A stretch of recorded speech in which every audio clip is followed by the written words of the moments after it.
numbers in the last 2 games, both district games, and they're looking to do more of the same tonight. Yeah, big credit to that goes to Keon Ford, and the change of putting him at the quarterback position has opened a lot of things. You know, he does a lot with his legs. He's still trying to feel his oats a little bit, trying to figure some things out on the passing side of things. He just really hasn't connected much, but it's there. He's in the neighborhood with a lot of them, and I think eventually he's going to figure it out.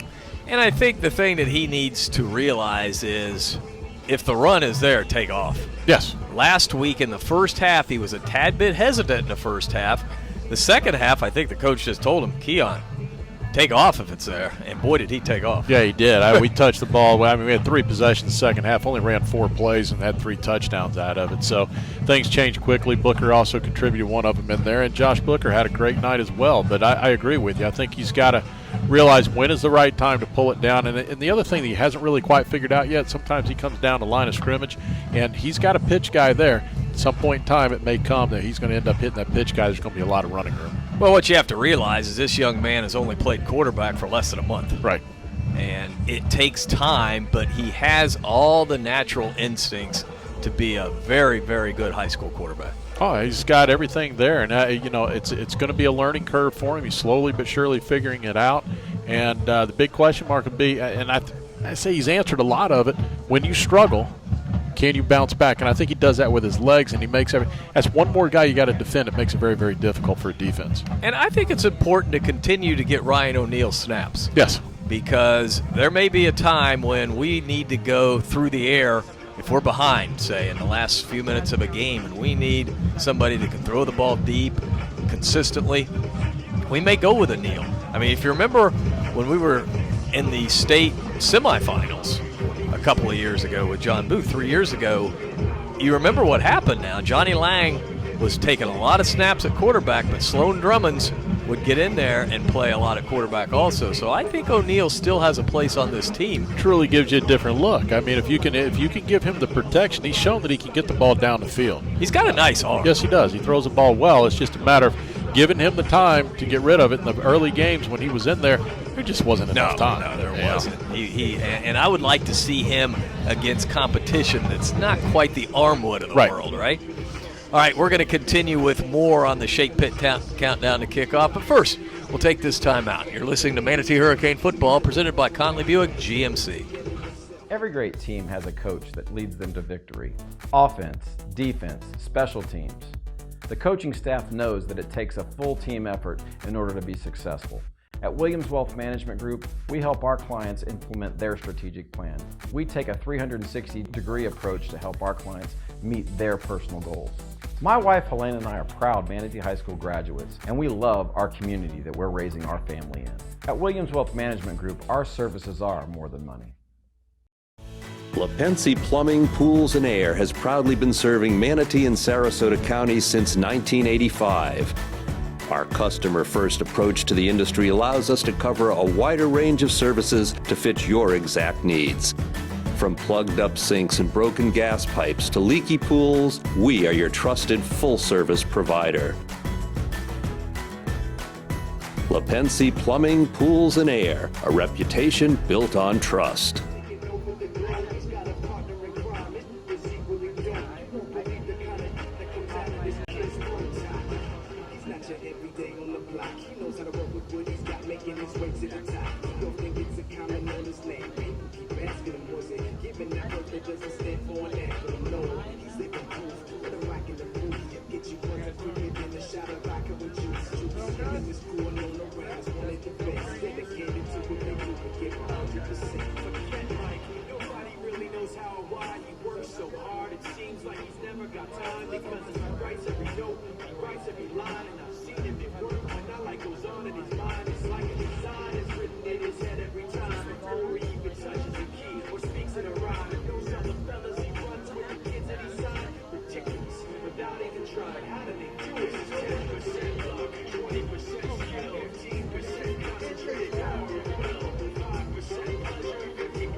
Joe Cadan Field at Hawkins Stadium with Danny Carter. This is Dave Bristow. We're going to bring in Eddie Mulock now. Eddie, the Hurricanes with homecoming here. I know it's your favorite game of the year. Exactly, man. I was the homecoming queen one year, you know.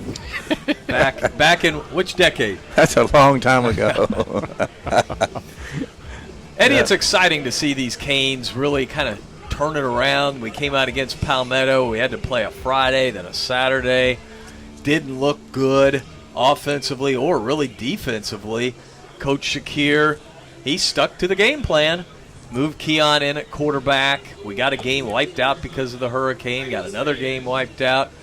Now, all of a sudden in district play, this team looks like it's clicking. No doubt about it. You know, Fordham's the key. When he came out and put him at quarterback, the whole team turned around. It was like night and day. The key tonight, though, too, is we got the band. Yeah, that's good. Yeah, a little music, get them hyped up, and we're at home. We haven't been at home in a while. Last time we were here, I think we got lightened out.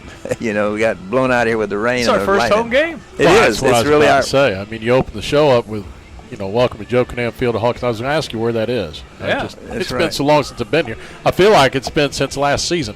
I think it's going to be a factor tonight. I think these guys will be happy to be here on their field, and I hope we get a good crowd out here tonight. Well, I think some people thought that we were going to have some precipitation, and I'm not even going to comment on whether or not we're going to have rain or not, because whenever I do, I jinx us. Well, I looked on the radar. There's nothing on it. And I mean nowhere in the state of Florida. We're golden. No. Yeah, we're good. Anytime you got a storm churn out there anywhere near the Gulf, though, we can get a lot of rain thrown off them. But I hope tonight we get a chance to play this whole game. I'll tell you one thing. We'll have Jim Nelson down there on the sidelines. I see Jim across the way. It's not Gene Brown. When Gene's down there, it rains all the time. Jim, how's things looking down there? But the field looks great. It's dry, it's green, it's tight. It's the best field we've played on since we were here against Lakeland. I believe that. The last couple fields, I mean, we couldn't even see lines on the field. That's right. No numbers last week, right? That was terrible. That was terrible. Jim, you're close to this program. You're at practice quite a bit. How has the team reacted? Because, we started out slow, then we gained some momentum. Now we've routed our last two teams, and the thing that you don't want to happen is they start to get a little big-headed. What's the atmosphere around this team right now? I was just talking to the kids today. I talked to them on Friday afternoons during pregame, and I gave them a compliment because they have been through a lot of adversity. Probably one of the most unique first half of the season that we've ever had at Manatee High School, with a new coach, some new staff, and have responded incredibly well. I mean, these guys love each other. They're there for each other. They're working hard. They're buying into the program. It's tough. You come out to summer camp, you got a new coach, you're trying to get to know him, and he's different than the last coach.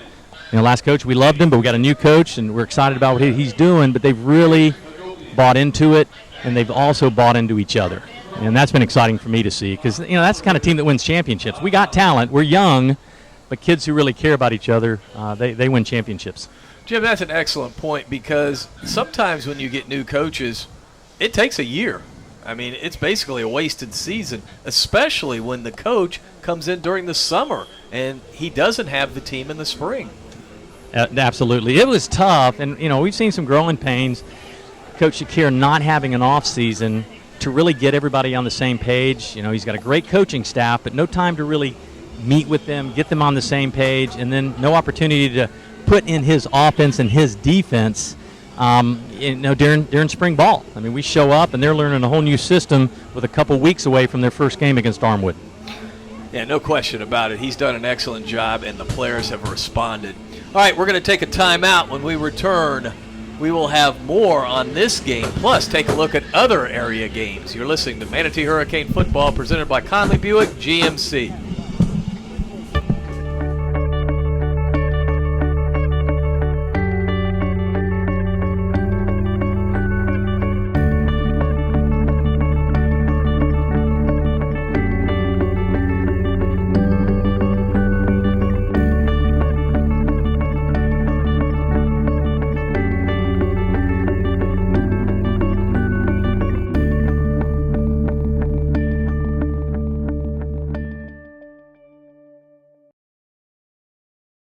The islands of Anna Maria and Longboat Key are incredibly unique, just like the menus at our 3 world-class waterfront restaurants, such as the Mar Vista Dockside Restaurant, a surprisingly innovative menu featuring fresh seafood. Enjoy a timeless, laid-back atmosphere in a location like nowhere else. Come and experience an old Florida treasure. I'm Ed Childs, and I invite you to come and be our guest. Before the warning flags are launched, before the winds of change arrive, you must plan and prepare for what lies ahead. Your business and personal finances call for a trusted team to help you achieve your goals with numbers you can count on. Serving this region since 1954, CS&L CPAs provides accounting, tax, audit, and consulting services. Our mission is to understand your unique needs and create exceptional solutions. CS&L CPAs is a proud supporter of Manatee High School. Visit us online to find out more.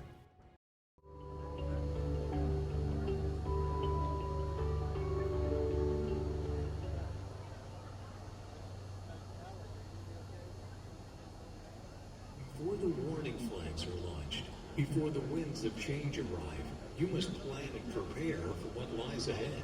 Your business and personal finances call for a trusted team to help you achieve your goals with numbers you can count on. Serving this region since 1954, CS&L CPAs provides accounting, tax, audit, and Look at Anfield at Hawkins Stadium. It's homecoming 2017, and we've got a pretty decent crowd starting to filter in. And I think one of the reasons why we may not be at capacity tonight, Danny, a big reason is we've got some good games in the area. Some great games around the area, that's for sure. I mean, first and foremost, right across the river, and you're going to get over there in a big district battle over there at Brayton River and Palmetto. The question mark is, can Palmetto, what type of team are they going to bring to the field? You know they're hyped up for it. They want to play. But you take a look back to last week, and Brayton River had an absolute opportunity to win that football game, driving late to take a chance to go in there to score. And if they score, all they do is kick the extra point because Venice had missed it. But penalties and backed themselves right out of contention to have an opportunity. So who wins tonight? I'm going to go with Brayton River. It's going to be hard for me to take Palmetto. I'd like for Palmetto to win a football game because we've played them, and I think for win purposes and points purposes down the road, 5 points could be a big difference in whether or not whether it's 25 points or 20 points down the stretch. I'll be pulling for Palmetto, but I think Brayton River wins. Listen, every year I think Palmetto's got a good chance to knock them off, and every year Brayton River wins going away. Yeah, I'm still going to take Palmetto, even though I don't have a lot of faith in that pick. But it's understandable. Yeah, I mean, but until they beat them. I mean, that's just the way it is. Exactly. They're at home. There are some intangibles that go toward Palmetto. They're at home. They've gotten the monkey off their back as far as beating Manatee. They are playing a Brayton River team who I don't think is quite as good as last year. Does all that add up to Palmetto finally getting a win? I don't know. But we'll see. I think a lot of it to me boils down to your head coach and what he does if you can stay in the football game. And we've seen him time and time again kind of shoot himself in the foot. And I'm not sure. We'll see. If he can get over the hump, it'd be great for them. Well, we also have a big game down to the south, Danny. IMG and Venice. This is really being talked about because IMG has stayed away from playing local teams. Now all of a sudden Venice steps in and says, we need to play somebody that's on the caliber of St. Thomas Aquinas because we have to play them in the playoffs. Well, good luck, Coach Peacock. I don't know if that's the right thing to do. I mean, actually, it's the wrong thing to do. I'm not sure that I would even want to play IMG. It's an all-star team. And, I understand that you want to say that St. Thomas Aquinas is the same thing. Listen, it's complete different caliber of teams. They fought, and I say IMG against Central. That was a great fight. They blew out Northwestern last week. I just don't see it being close. I can't say I'd be surprised if Venice was in it for a little bit, but I think in the end, I like IMG by 2 touchdowns. I like them by even a little more, maybe 3. And it's not taking anything away from Venice. It's just that when you've got 4 and 5 star with a few 3 stars sprinkled in, every position. I think you're and their backups. Yeah, I think number one, they'll be undersized on the front line going up against IMG, and secondly, I think they're too one-dimensional in terms of two guys. You're going to have they've got a receiver, and you've got Bryce Carpenter. Bryce Carpenter is a great quarterback, best on the west coast of Florida. Well, I know one thing: Coach Peacock won't get out coached. No, absolutely not. He's one heck of a coach. So's the coach out. Hey. And don't be IMG. surprised if they kick off first if they don't try and onside it to open that thing up. Well, they have nothing to lose right, tonight. exactly. Nothing to lose whatsoever. Now, another game of interest, Newsom at Riverview. The first rankings came out as far as the new point system, and Newsom is number 5. Again, it's very early, but Newsom has some momentum. They're 3-1. If they can go down there and knock off Riverview, well, look out. Oh, that'll upset the apple cart in a hurry and really put a lot more focus on next week's game, too, in terms of that. But there's going to be a whole lot of shuffling between now and the next 3 weeks as far as those points go. Yep. All right, I believe Riverview won't have a problem with Newsom. I don't either. But that'll be a game to keep your eye on. Here it's Manatee hosting Palm Harbor. We're going to take a timeout. When we return, you'll hear from Manatee head football coach Yusuf Shakir. You're listening to Manatee Hurricane Football, presented by Conley Buick GMC. This may look like an ordinary tomato to you. It's our Gamble Creek Farm tomato. It's the symbol of our commitment to provide you the freshest and locally sourced ingredients from our farm to your table. Like at the Beach House Restaurant, new from the ground up, with a great contemporary look and an incredibly relaxed atmosphere. It's as beautiful as an island sunset. This is the new Beach House. I'm Ed Childs, and your table is waiting.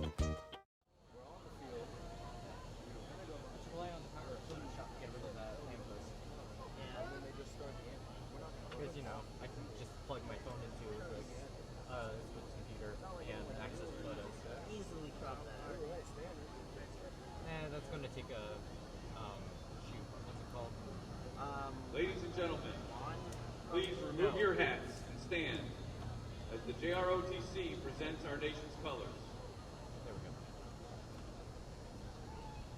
Tonight, the color guard commander is Cadet Sergeant Major Crystalline Matos. Our alma mater and national anthem will be sung by the entire Manatee Choral Ensemble.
you in a good spot this week.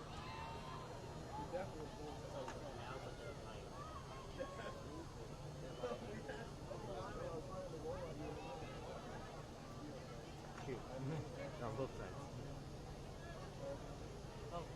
Who's gonna go first? Probably them. This time. Their football team's already out there, but theirs is, I think they want. Yeah, I guess they're cheerleaders. I feel like they copied our outfits. Yep, they did it.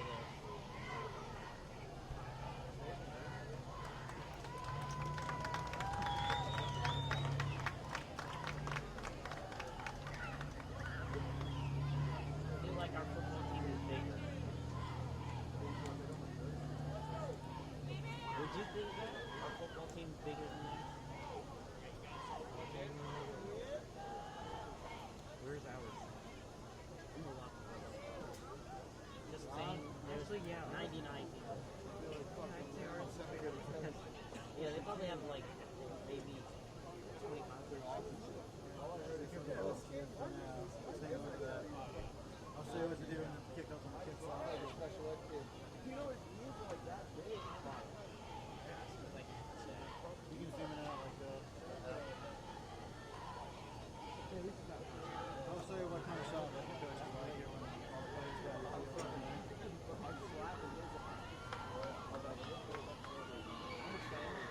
I've had bad luck with tablets, so that's definitely What? 16, 15.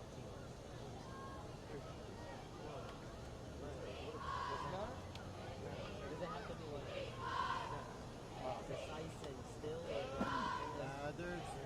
They just want to know what's happening. They just want to know what's happening. I mean, it doesn't have to be perfect. Obviously, don't shake it around too much. But they're not going to radio up there and be like, this thing needs to be still.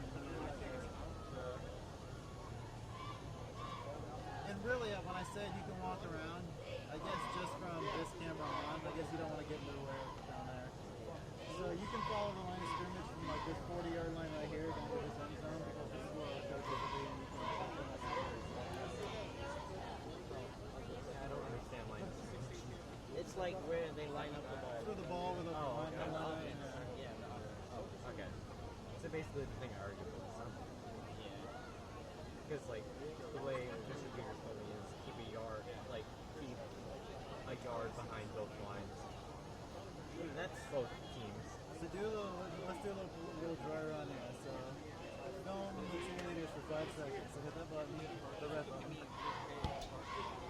if it was defense, you put a defensive play. If it's a kicking play, you put the K. And yeah, offense is already on. So then you just hit the square. Plays over. And that play has now just been sent down to that monitor over there. And so when the play's over, you do it again. You see how it's like they have 2 iPads that are connected down there. That's how you can tell. So if it was a defense play, I just have to. So you would record then D. They also don't want And then if it's a kicking play, like the very first play of the game is going to be a kick, so you'll hit record and put kick. Your finger. Yeah, obviously make sure your fingers not on that. That's happened to me before. Get a feel for it, get comfortable.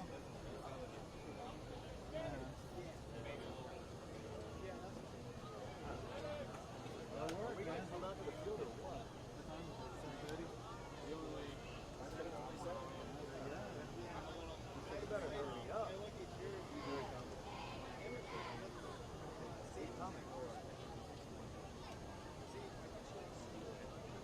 They probably ran to the locker room and be like, okay, let's go.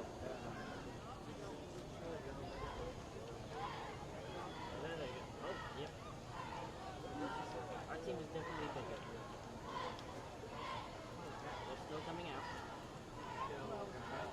Oh, they still got more people coming. Wait a second. And there they go. They still got more. I think it is. We have signed up the defense, so they just have them together. They switch. Yeah, they'll like, okay, we have like one person for this position, and he'll also play this position. Yeah, that's what I'm guessing. I'm guessing they had a compromise. Or do you have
stuff like that, we're going to come to you guys.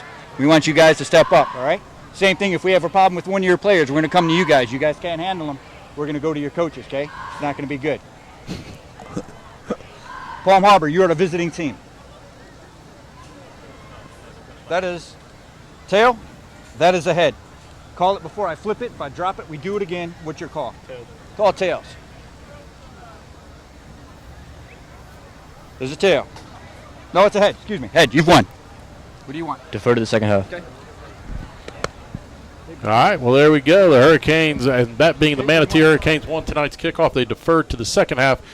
So the Canes will be kicking off to start this game. We'll take a quick timeout, come back for tonight's opening kickoff. You're listening to Manatee Hurricane Football presented by Conley Buick GMC.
Kicking off left to right for the Hurricanes, and we are set to go.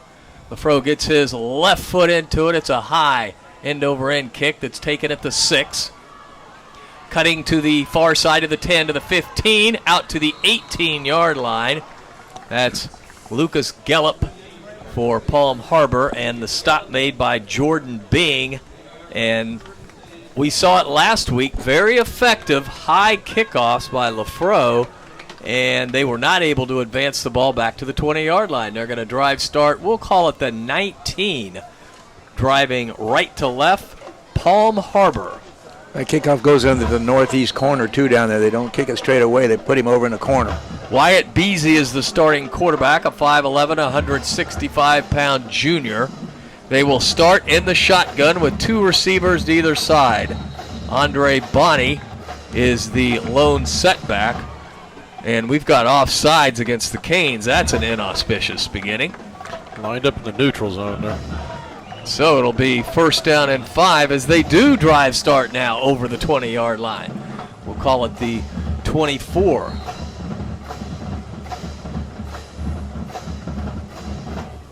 First down and 5. Beasy out of the gun, takes the snap. He looks, he throws. It is complete for a short gain out to the 29-yard line, right on the 1st down marker. Cedric Waters on the stop. We'll see if he got enough for the 1st down. Colmary was the receiver. He's their best receiver, TJ Colmary. You might remember him from last year.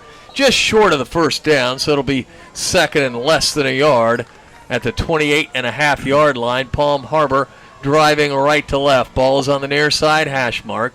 Beasy out of the gun. And we got a flag on the play. Beasley's throw is incomplete. He wanted the big tight end, Channing Young. Could have been a motion. Or right. Could be an illegal formation, too, the way they were lined up. And it's going to be against. We believe it's going to be against Palm Harbor. Well, we're waiting. Yep. He pointed in that direction. Let's see. Yeah, I think it's a formation. I think too many guys in the line of scrimmage. Yeah, it's going to be 5 yards, so that takes back the 5 yards they gained on the offsides by Manatee. And it'll be 2nd down and 6. Line of scrimmage, the 23-yard line. Palm Harbor dressed in all white tonight with navy numbers. Canes with throwback uniforms, red tops, white pants, red helmets. Beasy out of the gun, takes the snap, will rifle it downfield, incomplete. That ball could have been picked at about the 38-yard line. It sailed over the outstretched arms of the intended receiver, Josh McKee, and it'll bring up a 3rd down and 6. McKee, he felt some steps coming at him, too. He kind of pulled the alligator arms at the last second. He's a big kid, too, Dan. He's 6'2", 190. Pass had a little bit on it, too. A little overthrown, but he had some. They like to throw the football, and they're probably going to have to go airborne here on 3rd and 6. Beasy out of the gun with 3 receivers to the right. He is rolling to his right, looking, stops, fires. It is caught for the 1st down at the 32, to the 35, to the 37-yard line. That was a good play. That receiver came back to him that time. Yeah, Beasy ran away from the pressure and picks up 12 yards. It's 1st and 10 for the Canes. Should we call them the Canes, the Hurricanes? Just Palm Harbor? What do you think? University. Let's just go Palm Harbor. Yeah. And they go by university. That's interesting. Yeah, I've got the backstory to that. I will let you guys in on that. I may have told it last year. Yeah, you did. They were connected to USF. I think. Guys remember it? Beasy with a little handoff inside. No gain on the play as Bonnie is met at the line of scrimmage and driven down. Nice defense by the Canes. Yeah, they were going to go and get in an affiliation with USF, and all of a sudden it kind of just fell through, but they went ahead and kept the university name. Eric Washington on the stop, our player of the game last week. Eric Washington. We're going to set that Manatee defense. Crowd's filling in pretty good, too, guys. Yeah, it's homecoming. A lot of people come to this game as their only game, especially when they come from out of town. Beasy in the gun by himself. Takes the snap, fires it immediately, and completes the pass. He gets rid of the ball in a hurry, completing it to the 43-yard line. It'll be well shy of the 1st down. Culmary on the catch. It'll be 3rd down and 4. 3rd and 4. This young man gets it and gets rid of it, so it's going to be hard to put pressure on him. Little short dink passes looked like the Patriots last night. That's what they did, too. They just dink it down the field, but they move it and score. And so we got to stop Bucks last night. Thursday night football up at Ray J. 3rd down and 4. Beasy has 2 backs on either side of him now as he operates out of the gun with single receivers to both sides. Beasy wants to throw. He's going to throw out of the backfield. It's caught at the 45 and driven down right at the 1st down marker is Andre Bonnie. He's going to get it. He's going to give it to him, yep. The mark is looks like it's 1st down. That defense for the Canes, Justin Lattimore, Keyshawn Maudry, the ends, Chauncey Green and Donovan Osborne inside. Destin Falls also will get a lot of snaps tonight. Justin Porter, Brandon Dawsey, Eric Washington, the linebackers. Ethan Walls is banged up tonight. Cedric Waters, Malcolm Claremont on the corners. Mike Collins and Josh Betts at safety. 1st down and 10 from the 47 of Palm Harbor, driving right to left. And the quarterback just flares it out to Culmary, who grabs it and goes out of bounds for a very short gain of a yard. It'll be 2nd down and 9. Frank Waiters knocked him out. Well, it looks like they think they can throw against us. That's like what they're going to do tonight. That's about all they've done, throw the football. I'm getting a text from the far side that the video board is cranked up a little loud, pulling the people out. If we can get that message over to Todd over there. Yeah, way too loud on the home side. They'll turn it down a little bit. Snap to the quarterback. He looks, he fires to the outside, complete. And a couple of break tackles by Palmieri. He's still on his feet, down close to the 30-yard line. Well, we had 2 missed tackles on the far side. Big missed tackles. That ends up being a 21-yard pickup, and Palm Harbor is in business early in this game. They did the same thing, guys, against Riverview. Yes. And then they turned it over.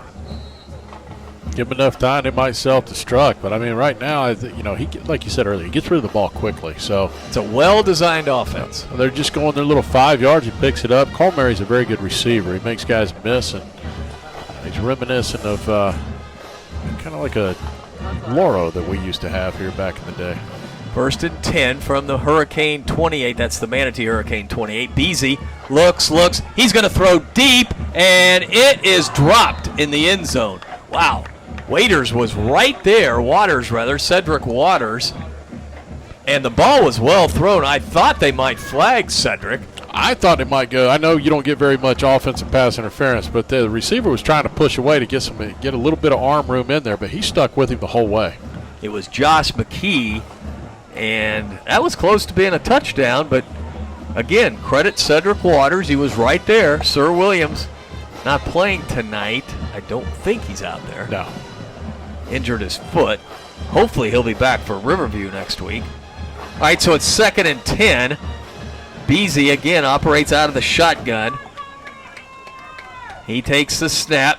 Not much pressure. He fires it over the middle. It's caught at about the 10-yard line. He turns it in. The receiver does across the 10 to about the 8. It'll be 1st and goal. The receiver actually fell down. It's a 22-yard gain and 1st and goal for Palm Harbor.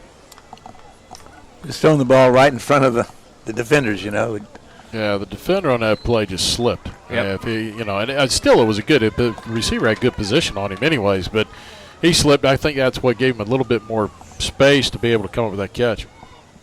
So it's 1st down and goal from the 8. I see the quarterback keep it, and we'll go right here. Beasy with 2 receivers to the right. Now they'll line up a running back to the right side. The flag. It's thrown in the interior. That should be illegal procedure. If that's against Palm Harbor, that's pretty costly because you go from the 8 to the 13. Still waiting on the official. He already walked it back 5, Dave. But he doesn't give the sign. There he goes, illegal procedure. He walks it back and then lets everybody know what it is. So different style. We got a timeout, Palm Harbor. Yeah, Palm Harbor's going to talk about it with 7:55 to go in the first quarter. We're scoreless, but Palm Harbor threatening. We'll take a timeout. You're listening to Manatee Hurricane Football presented by Conley Buick GMC.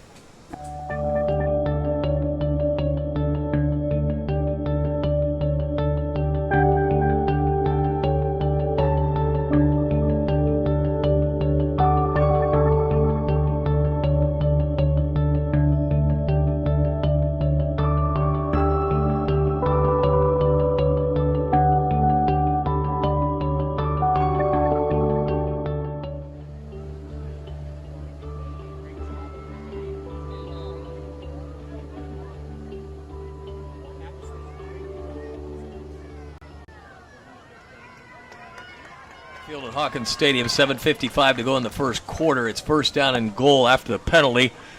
The line of scrimmage is the 13-yard line for Palm Harbor. Beasy out of the gun with 1 setback. He takes the snap.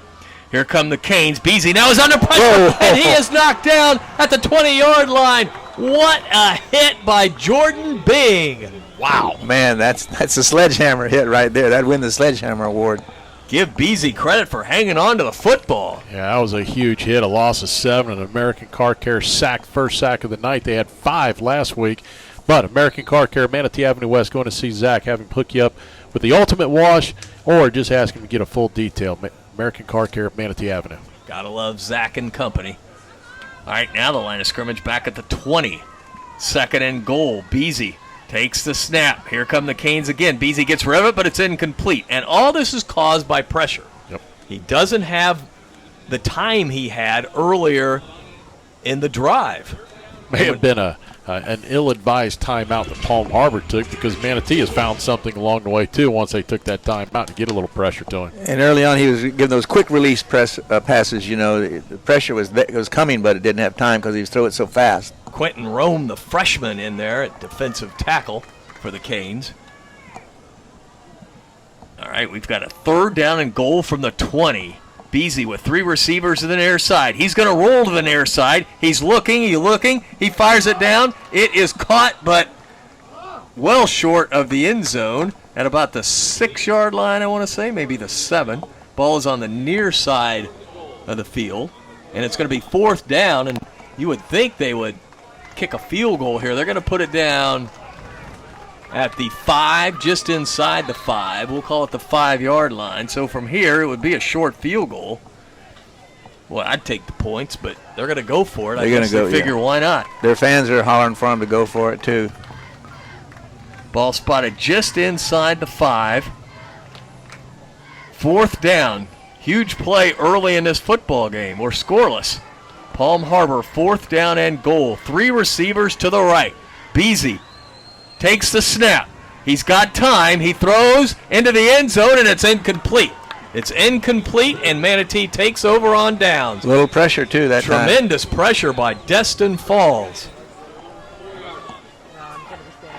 Not really the play I thought they were going to go to. I saw Colmary down there, and he was going underneath, and I thought he was going to be the guy, but they never did roll out to the right to give that an opportunity. He took a straight drop back in 2 steps and then fired to the, not really quite to the corner, more on the skinny post back there for the receiver. I don't know that I like that call.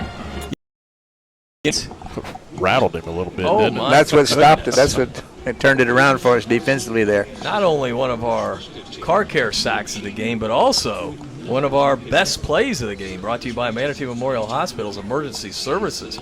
Manatee Memorial has you covered 24/7. Jordan Bing putting a licking on the quarterback, and that really set up, the stop by Manatee's defense. Now we got to get the Ford and Booker show going here, guys. I don't know. Looks like Hurricanes. Ryan O'Neal trotting on, Dave.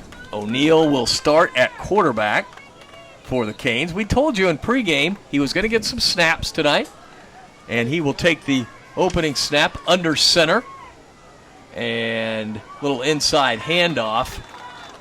Boy, I thought the ball might be loose there for a second, but inside handoff, that was Josh Booker. Booker picked up a couple of yards out to the 6. It'll be 2nd down and 8. Ryan O'Neal, the senior quarterback, 6'3", 195-pound senior. Booker and Napoleon Harris in the backfield. O'Neal remains under center. And it's a toss sweep to Booker, trying to get to the outside. He turns the corner for a 1st down and more across the 20. Out of bounds at about the 27-yard line. Boy, he popped it outside for 21 quick yards. Booker last week, sensational game, 137 yards on only 10 carries. We think of him as more power, but he's got the speed that people don't. I don't even think of him as a fast, but he is fast. Setting up the offensive line after this play, as O'Neal now will drop into the gun. O'Neal wants to throw, fires it down. It's complete on the far side. That is close to a 1st down, about an 8-yard pickup. And that was Michael Oliver. Oliver, the sophomore, grabbed it.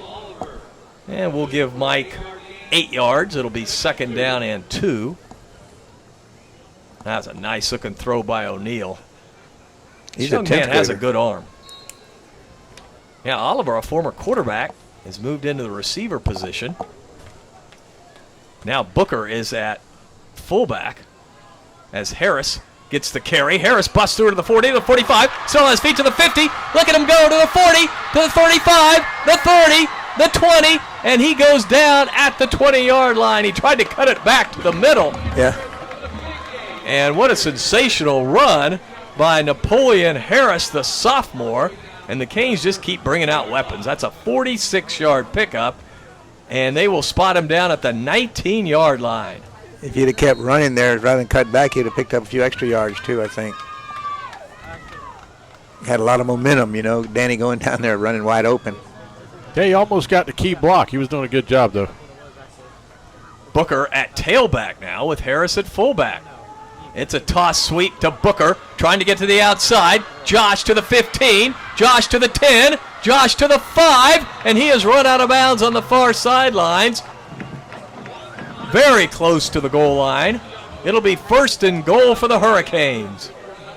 Great blocking. Let's set that offensive line. Carter Sysak, Josh Muldoon, Omar Lagarde, Charles Armstrong, and Jeremiah Bartholow. Dylan Spagnola not playing tonight. Hopefully will be back next week.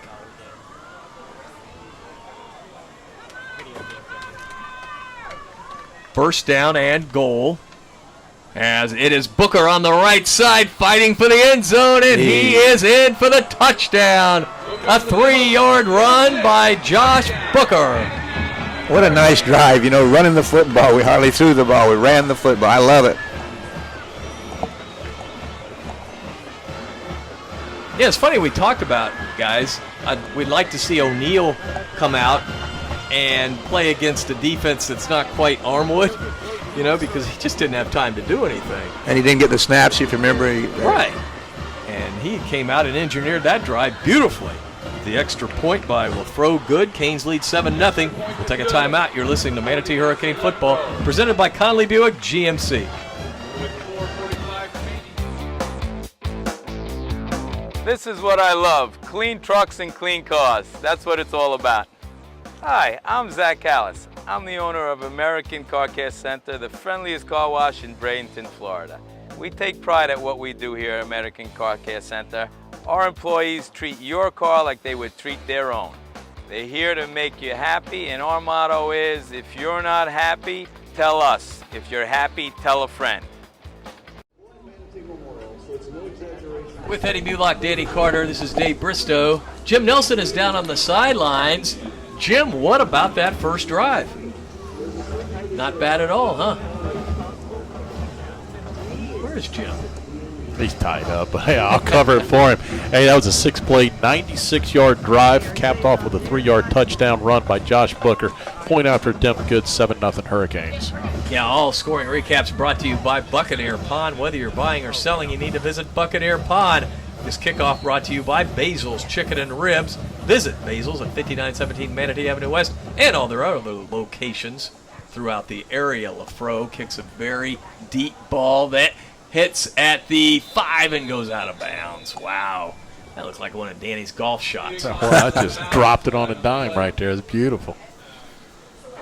Unfortunately, it did score it out of bounds. But, the thing was he went about 4 yards more to the right than he wanted to with it, because everything he's trying to stay in those hashes and really trying to put it more on the numbers. So they'll get the ball starting at the 35-yard limb, them being Palm Harbor. The Hurricanes. Yeah, I can't keep saying that. It messes me up. They've got some big linemen. Their biggest lineman's not even on the roster. 77, the left tackle. What is this penalty for? Flag on the play. Illegal substitution. Man, they hadn't even run a play. Breaking the huddle with too many players, maybe? Yeah. That's on Manatee. So that cost the Canes 5, so it'll be 1st down and 5. We've seen that before. And so we wind up giving them good field position with the kickoff going out of bounds and the penalty. They got the ball on their own 40. Yeah, they'll drive start from the 40. 1st down and 5. Beasy will run the football. He finds a seam across the 45 to the 47. That's a 1st down as Beasy got a seam and got enough for the 1st down before he was brought down. I think we're going to see more of Beasy running the football too, Washington. guys.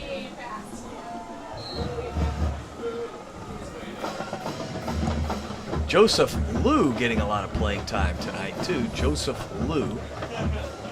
I hope that's how you pronounce it. L-U-I. I think it is. We'll go with it. 1st and 10. Beasy out of the gun. 2 receivers to either side. Beasy takes the snap. He gets rid of it in a hurry and completes the pass. He swarmed on. The receiver is right away, but picks up 6 yards. 6-yard pickup. Bonnie, the receiver. Bonnie lines up at receiver and running back. We're under 4 minutes to go in the first quarter. Canes lead 7-0. Palm Harbor with the football now in Manatee territory. Beasy with a lone setback. Beasy will run to the near side. He is being chased. He will run the football across the 45, and he does a somersault at the 41-yard line. Cedric Waters credited with a stop, but not before Beasy picks up the first down. Like I said, I think we're going to see Beasy running the ball more tonight. I think they're going to have to do that. They've decided that. He's pretty quick, guys. Yeah, it just we had a guy coming off the corner. He just got caught to the inside. If he was to the outside, he could turn him back in, but he got caught in a bad position. Two receivers to the right, to the left. Wyatt Beasy, the 5'11", 165-pound junior quarterback, takes the snap, inside handoff, and Bonnie is smacked right away. Man, he was hit twice. The second hit was what really knocked him down by Justin Porter. Porter, outside linebacker for the Canes. Canes a little short-handed at the linebacker position tonight with Ethan Walls banged up. Eric Washington, though, and he came on last week and played a nice game. He plays either defensive end or outside backer, a little bit of both. Beasy sends a man in motion. Beasy wants to throw. He will throw down the middle, has a man open, and it is caught at the 10 to the 5. It's a touchdown. It's a touchdown. Josh Betts jumped, almost tipped it. He might have actually got a hand on it, but it's good for a touchdown, 42 yards. Wow, that's a nice thrown ball. And just like that, Palm Harbor strikes back. That's the kind of thing that concerns me for next week against Riverview, those kind of passes. I don't know what happened. He went in the end zone, but I didn't watch it all the way to the end, and the receiver went down back there. So we've got an injured player for Palm Harbor, 2:24 to go in the first quarter. We'll take a timeout, 7-6, Canes lead. You're listening to Manatee Hurricane Football, presented by Conley Buick GMC. People treat us like we're kids. Yeah, we're kids. We're also all-stars. We're quarterbacks. We're fighters. We're teammates. We're hype men. We make each other strong. We're kids for now, but we're all-stars for life.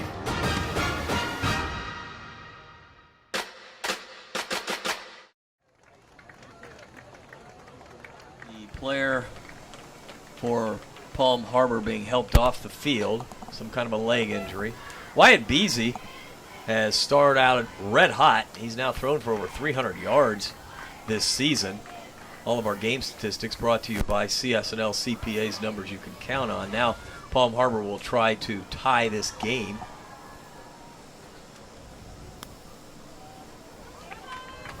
As we have Hayden Schuster attempting the extra point. Snap is kind of a loopy snap, and it is blocked. Blocked by the Canes, and Manatee has a 7-6 lead. Yeah, I don't know which one of the two got it. It was Cedric Waters and Josh Betts both there to get it, and I don't know if it split him and hit the guy in the back or what it did. That snap took forever. Yeah, to get back it floated back there. Unfortunately, I cannot see that portion of the field. So Manatee gets the block on the extra point, and the Hurricanes lead 7-6 with 2:24 to go in the first quarter. Got a good crowd here tonight as we're celebrating homecoming, and it truly is homecoming.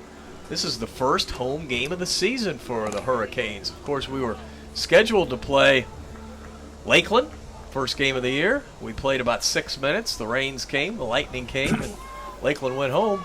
Then we were scheduled to play Braden River, and that game was hurricaned out. Then we were scheduled to play Newsom. That game has been rescheduled for Monday, the 30th, the day before Halloween, October 30th. So this should be our fourth game. of the season. That's hard to believe. 4th home game of the season. And we've only played 3 regular season games. Seems like it's been a full season since we've been here. You know, the east and the west end of the stands is full, absolutely packed. Yeah, those are the non-reserve seats. Right.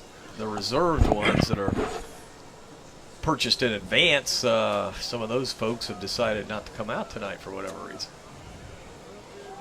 Need to work something out where they can give those tickets away to somebody or something. Ought to. Take them to the Boys and Girls Club. Yeah. Give them to somebody. Yeah. Get them to show up. All right, Palm Harbor will be kicking right to left. Canes lead 7-6, 2:24 to go in the first quarter. Schuster kicking deep to Iron Jackson.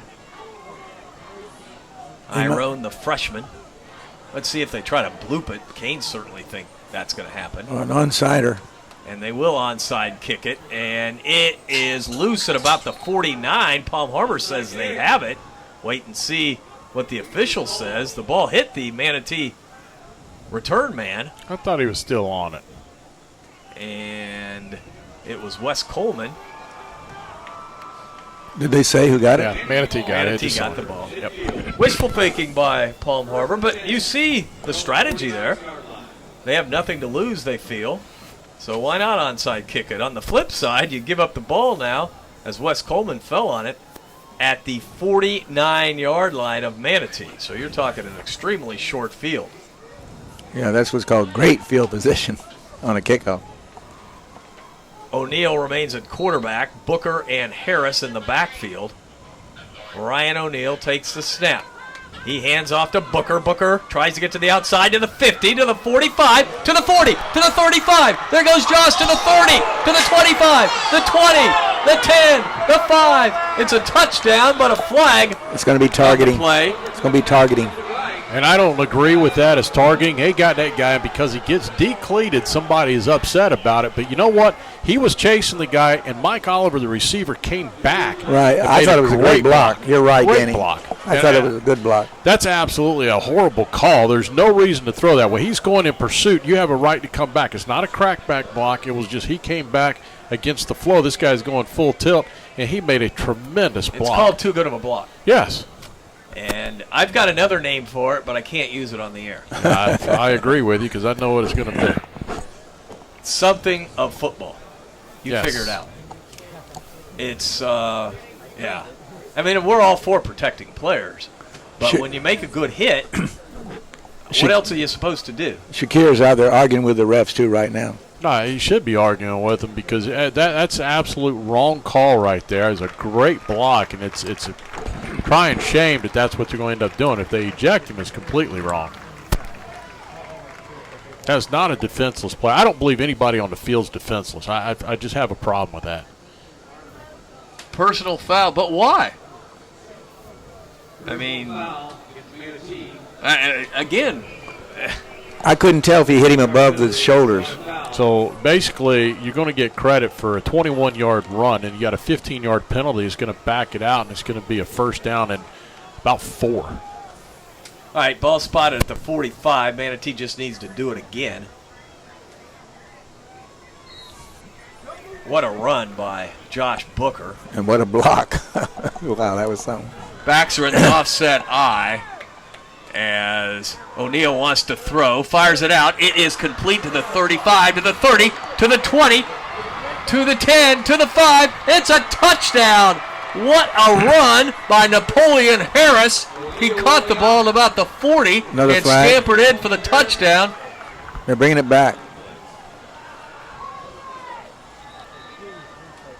You know, the weird part is, too, they called that a first. Ineligible downfield is what they're saying. That was a swing pass almost. But the crazy part is they call that a 1st and 10, and when you marked it back, he hadn't got to the stick, so they kind of messed that up. I mean,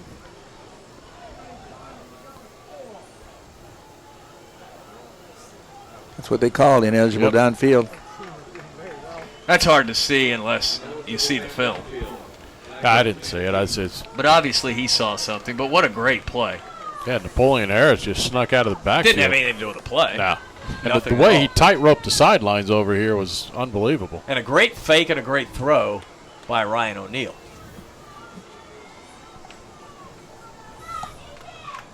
Now what? They're going to spot it back at the 44-yard line. Oh, It'll my be goodness. These guys. First down and 9. This has been a very strange series for the Canes. 2 touchdowns called back. Strange for the refs. Let's do it again. O'Neal will give off to the running back running around the left side, and that is Trayvon Joseph. Joseph with a nice run. See where they put this down. They got the first down. They give them 10 right there. Man, we're going deep on the depth chart in the first quarter, guys. But Joseph had a touchdown last week. Oh, he's a good runner. Yeah. Trayvon. Got a first down, though, guys. A senior running back, 1st and 10 for the Canes at the 35-yard line, driving left to right. O'Neal with 2 receivers to either side. Ryan wants to throw, fires it down. It's complete. Complete to Michael Oliver. Oliver caught it and went out of bounds for about 6 yards. Boy, I like how O'Neal stands in that pocket. When he has time, he can absolutely deliver that football. Yeah, he's throwing the ball well, and it's a good ball to handle, too. Receivers to either side with Trayvon Joseph and Josh Booker in the backfield. Under center is Ryan O'Neal. He sends Pollock in motion. Toss sweep to Booker. Booker to the 30. Booker to the 25. There he goes again. To the 20. To the 15-yard line goes Josh Booker. Booker starts inside, cuts outside for 14. He got a great block from Pollock, too, there that got him outside. First and 10 on Harbor's 15-yard line. So it'll be first down and 10 for the Hurricanes, driving left to right. Up by 1 point, 7-6. Napoleon Harris will line up in the backfield with Josh Booker. Harris, the fullback. O'Neal out of the gun. O'Neal fakes it to Booker. Wants to throw. Has a receiver wide open. It's Harris to the 5. He's in the end zone. Napoleon Harris. He made a nice move down there, didn't he, to get into the end zone, too? Harris for the touchdown. What a throw, what a play. Good fake by Ryan O'Neal as he hits Napoleon Harris for the touchdown. So that running game sets that up. You know, they all came in, they thought they were going to hand it off to Booker, and he rolled outside on the left and had the receiver running wide open down there. LaFro for the extra point. The snap is good, and the kick is up, and it is good. Canes lead 14-6. Beautiful scoring drive with actually 3 touchdowns, 2 of them called back. I know it. It's amazing. That was a 6-play, 51-yard drive. Ryan O'Neal to Napoleon Harris for 15-yard touchdown strike. Point after good, 14-6 Manatee. All scoring recaps brought to you by Buccaneer Pond. Whether you're buying or selling, you need to visit Buccaneer Pond. What about some stats, Danny, early So on? far, Ryan O'Neal, right now, he's off to a good start. He's 4 of 4 for 35 yards, 1 touchdown. Josh Booker's carried the ball 6 times for 77 yards and a touchdown. And Napoleon Harris, he's caught the ball twice for 21 and a touchdown. He's ran it 1 time for 46. All of our game statistics brought to you by our good friends at CS&L CPAs. Numbers you can count on. We haven't seen Fordham on the field. He's resting. This is the Basil's Chicken and Ribs Kickoff. Basil's serving delicious, healthy food for 30 years. I was by Basil's yesterday. Got the 3-piece lunch special. Actually, it's 2-piece, but they always throw in another piece or 2 for me. Hey, you're the voice of the Hurricanes. They ought to. That with some fresh green beans, some macaroni and cheese. The kick by LaFro. Very, very high kick that goes back to the 1-yard line. And he drops the football, and he goes down on a knee to get it, and it's going to be at the 1-yard line. That was a big mistake. That's a mental lapse right there by that young man. Andrew Bonney dropped it, and then as he went to pick it up, he put a knee down. The major faux pas, putting a knee down. You never do that if you're going to have any intentions of running it. Major faux pas right there. Unless you're in the NFL. Yeah, you just keep Do on it in the going. NFL. He thought he heard the national anthem. Yeah. Wow. Now the Manatee defense can pin its ears back. You would think they're going to have to try to run the football to get some room back here. They're at the 1-yard line. It's really just a tad bit inside the 1. Well, let's see how good this front 4 does up here to try and get some push. Chauncey Green, Quentin Rome, and actually Destin Falls has played a lot here in the first part. Jordan Bing will be on the other end. Beasy will be under center. Backs are in the eye. Bonnie dots the I. Might be a sneak. No, it's just a simple handoff. He is smacked back at the goal line. Is it going to be a safety? Yes, it is. A safety. The Hurricanes get in there, and they're all over the ball carrier, and it's big Chauncey Green delivering the hit. Well, Eddie, just that's when exciting. You thought, man, we got a chance for penetration. What happens? The big defensive tackle, Chauncey Green, in on the stop. Yeah, and let's give it up. American Car Care safety right there for you. That's the safety of the game? Yes, it is.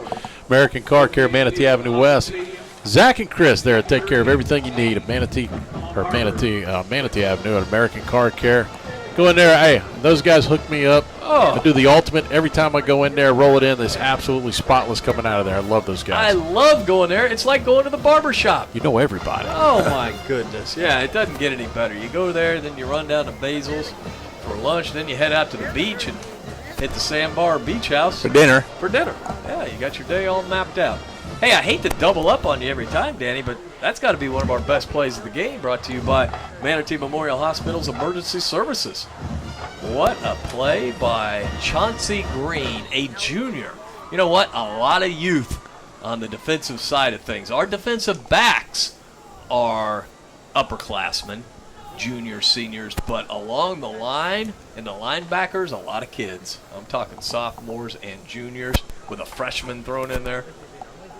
Well, I like what he's doing tonight. You know, he comes out running the ball with their quarterback and defense, mixing it up with young guys out there. I like what's happening tonight. A lot of guys getting some real experience. We're going to need it down the road. I always find this interesting on free kicks, what people decide to do. Yeah, whether they put it on the ground or punt it. Yes. He's going to put it on the ground. He being Hayden Schuster. Let's see if Iron Jackson can get an I run. He stands at about the 30, and they're going to kick off, and it's going to be a short kick that Jackson will take at the 45, to the 50, to the 45, to the 40, to the 35, to the 25. He is nailed at about the 21-yard line, and he goes out of bounds. That's a good thing they held somebody back because he was gone, guys. Terrific return by Iron Jackson, 34 yards. He's aptly named, ain't he, guys? Iron. They're going to say his foot went out of bounds at the 22, so that's where the Canes will drive start. What excellent field position for the second straight drive. Keon Fordham has checked into the game at quarterback. Keon, takes the snap, he drops it, he loses it, picks it up, now a lineman falls on it. Well, he was just a little bit ahead of himself. He was running without the ball, guys. Yeah, he saw the end zone and ended up losing a lot of yards. Let's credit, who was the lineman who got 68. back finally on there? That was big Jeremiah Bartholow. Credit Jeremiah, because that was a hot potato. Keon couldn't quite hold on to it. That's all right, Keon. Just get it and go 41 yards here. We lost 20. That's the end of the first quarter. Canes with a 16-6 lead. We'll take a timeout. You're listening to Manatee Hurricane Football, presented by Conley Buick GMC.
O'Neal went the first quarter. Now Keon will go the second quarter.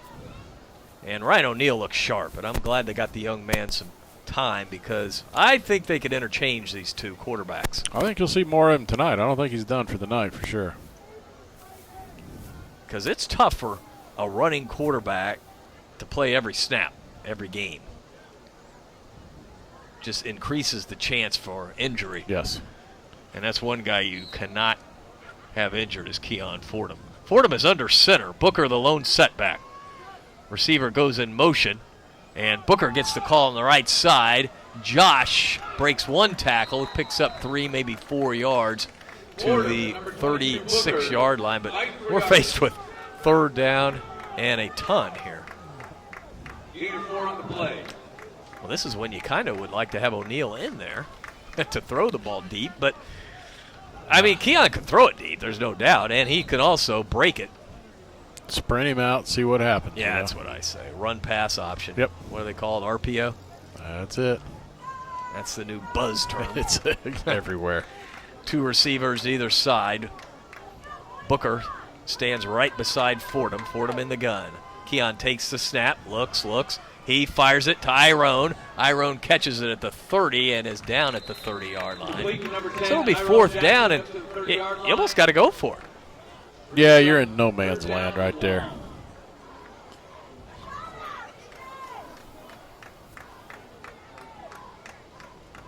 Yeah, it's fourth down and long as they're talking over something. We're going to check back in with Jim Nelson here shortly, right after this next play,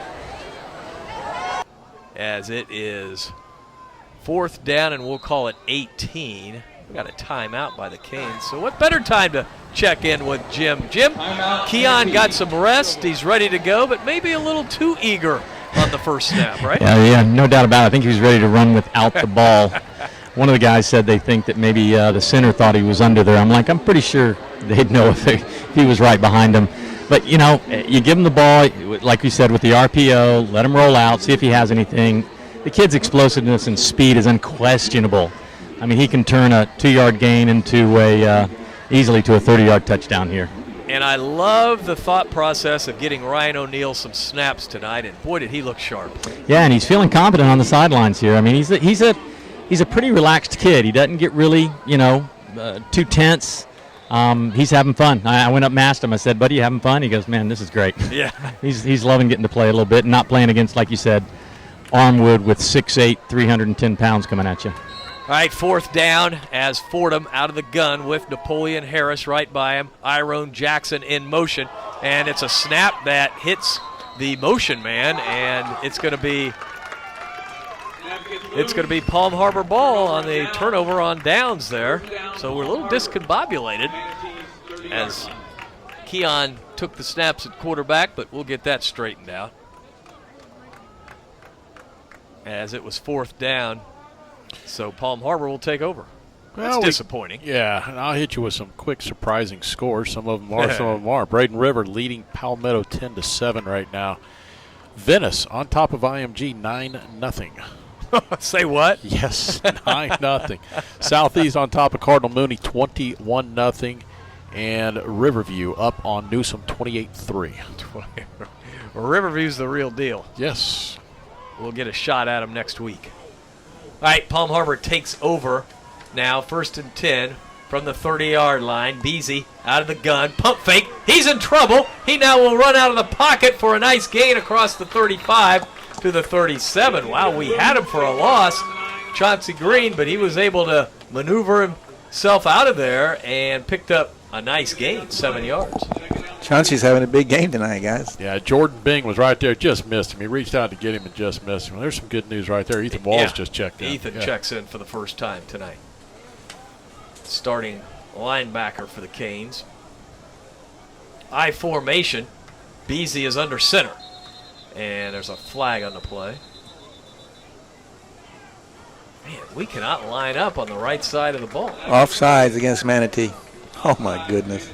9:53 to go in the first half. Canes lead 16-6, but this might be one of those first halves that coach is not overly pleased with. No, and it's, sometimes it's the simplest of things, and it's not just here. I've watched it in college games many times. These guys get on the ends, and they have the hardest time of keeping themselves on sides. And really, give yourself the yard. I don't understand. You watch like Alabama; they're all a good yard off the ball to fire off quick. And got 3 wide receivers to the right for them.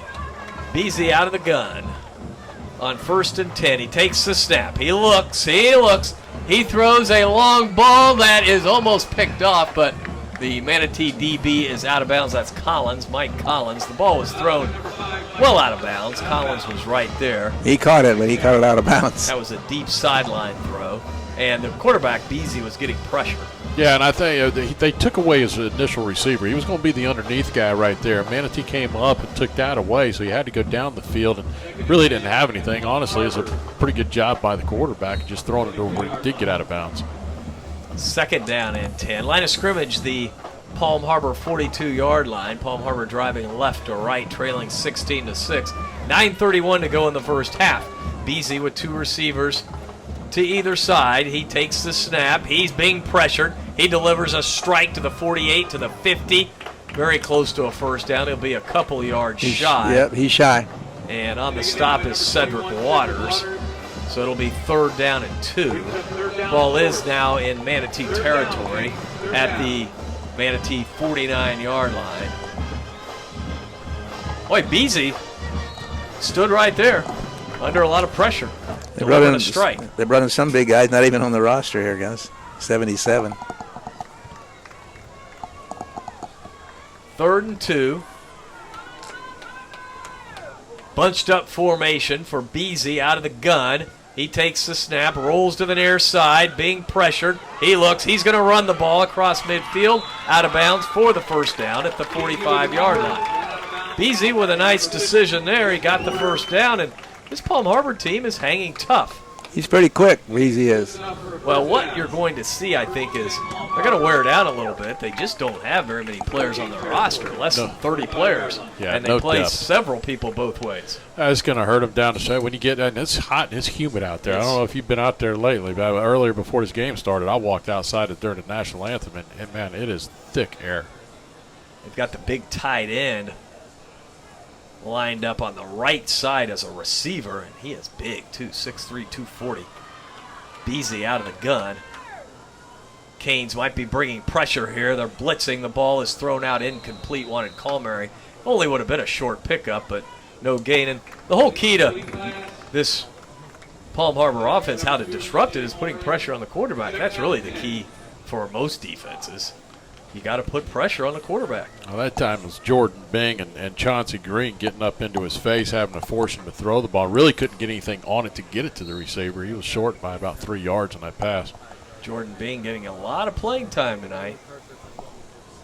Quentin Rome, the big freshman in there, 6 foot, 240. He's going to be good when he grows up. Well, Destin Falls has been out there the whole night, and I'll tell you what, he's a good-looking kid, 6'4". Yeah, 6'4", 235, 240. Beasley out of the gun on 2nd and 10. Line of scrimmage, the 45 of Manatee. Fakes the handoff, looks to throw. He fires it. It's complete, short of the first down at the 38-yard line. Frank Waiters on the stop. It'll be 3rd down and 3. It was an accurate pass. Harbor. You know, that was a really nice pass. He put it right on the money. And again, when he has time to throw it, he just delivers it. He does. We had guys around the receiver. He put it right on the money. And guys are obviously in 4-down territory Yes. here. With 8 minutes to go in the first half, trailing 16-6.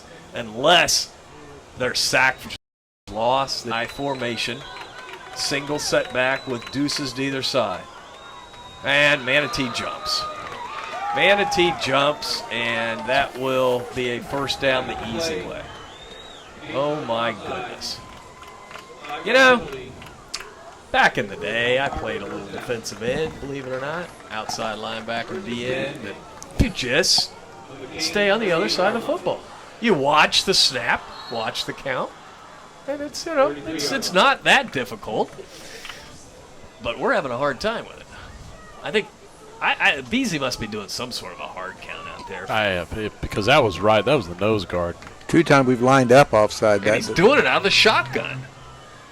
as Beasy will give it on a little end around. The ball carrier has dropped for a loss back at the 37-yard line. Bonnie on a little end around. Washington on the stop. Eric Washington, 5'10", 175-pounder. I've got him listed. Is he a sophomore or junior? What do we got him as? Oh, we just talked to him last week.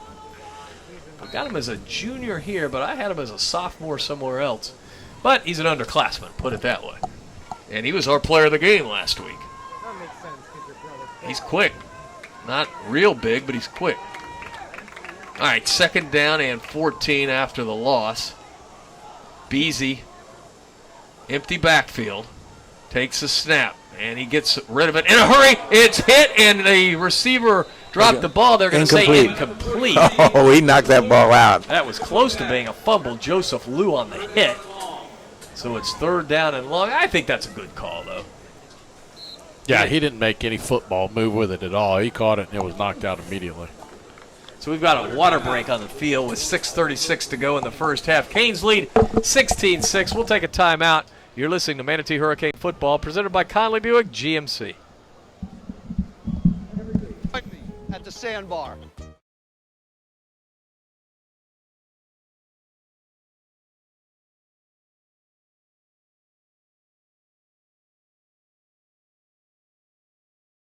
Every great team has a coach that leads them to victory. Offense, defense, special teams. The coaching staff knows that it takes a full team effort in order to be successful. At Williams Wealth Management Group, we help our clients implement their strategic plan. We take a 360-degree approach to help our clients meet their personal goals. My wife Helene and I are proud Manatee High School graduates, and we love our community that we're raising our family in. At Williams Wealth Management Group, our services are more than money. Leading IMG late in the first half. Riverview's wearing out and Newsom, 36-3. Wow. Be a running clock again for the Rams. They're going to be ready for us next week. Beasy out of the gun on 3rd down and 14. He takes the snap. He rolls to the far side. He's being chased. He'll go down back at the 47-yard line. Joseph Liu in on the stop. That young man playing one heck of a game for the Canes. Yeah, that's a loss of... He got there so quick. Wow. 8 right there. So they're going to have to bring out the punter. Oh, that's, by the way, too, another sack. So that'll be sack number 2. We also got a safety there for the defense, American Car Care sack. American Car Care, Manatee Avenue West. So Palm Harbor will punt the football. Let's see if Pollock can get a return here. Schuster, also the kicker, will punt it from about his 40-yard line. Good snap. He gets it off. Boy, Manatee was right there as Pollock will let it hit at the 10, and it goes out of bounds. So that's a nice punt by Schuster. Boy, if we lay out for that ball, they got it. Blocked oh, it. Yeah, easily got that one. I don't know if we thought we were going to run into him, and maybe he just didn't have his balance. Sometimes that's not a bad play if you think you're going to run into the punter. And it's, yeah, that's hard to tell from here. I don't think he was on the front of his foot. I think he was more towards the body right there, and that's the reason. I think he would have just plastered him. All right, Eddie got his shake, pitch, shake, so we're going to turn Eddie's mic off for a while, let him enjoy the strawberry shake. He'll be freezing here in a few minutes, too.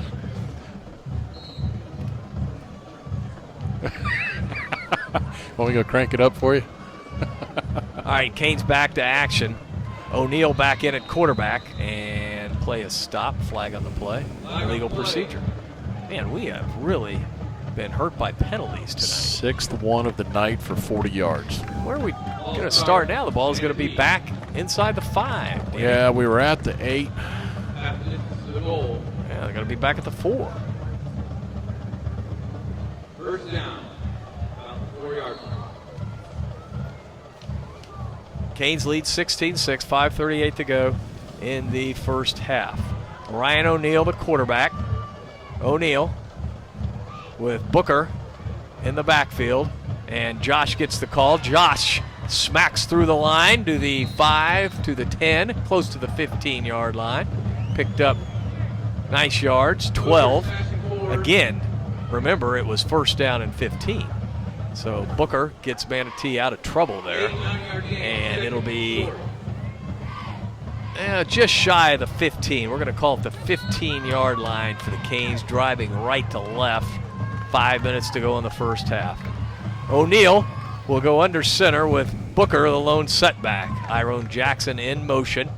And it is Booker right through the line to the 20 for the first down, to the 25, Booker to the 30, to the 35, the 40, still on his feet, run out of bounds on the far side at about the 43-yard line. Boy, Booker is just running with reckless abandon tonight. Danny, he's a man possessed. They're going to say he went out at the 43. I'm going to put him at the 43. We got it. That's 26. He's racking up some yards. He's over 100, isn't he, Danny? 119 now. Wow. O'Neal now drops back into the shotgun.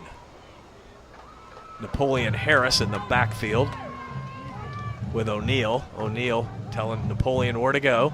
And he play actions. Now he will roll, needs to throw it, throws it downfield, and it's almost picked off. Man, he wanted Michael Oliver, and he was throwing against his body, and that's the only reason he didn't complete that pass. Yeah, couldn't get enough zip on that one, and that's a difficult throw when you're going left, and there's very few guys that got that arm strength to really get on. It's kind of like rolling to your right and trying to throw back against the grain.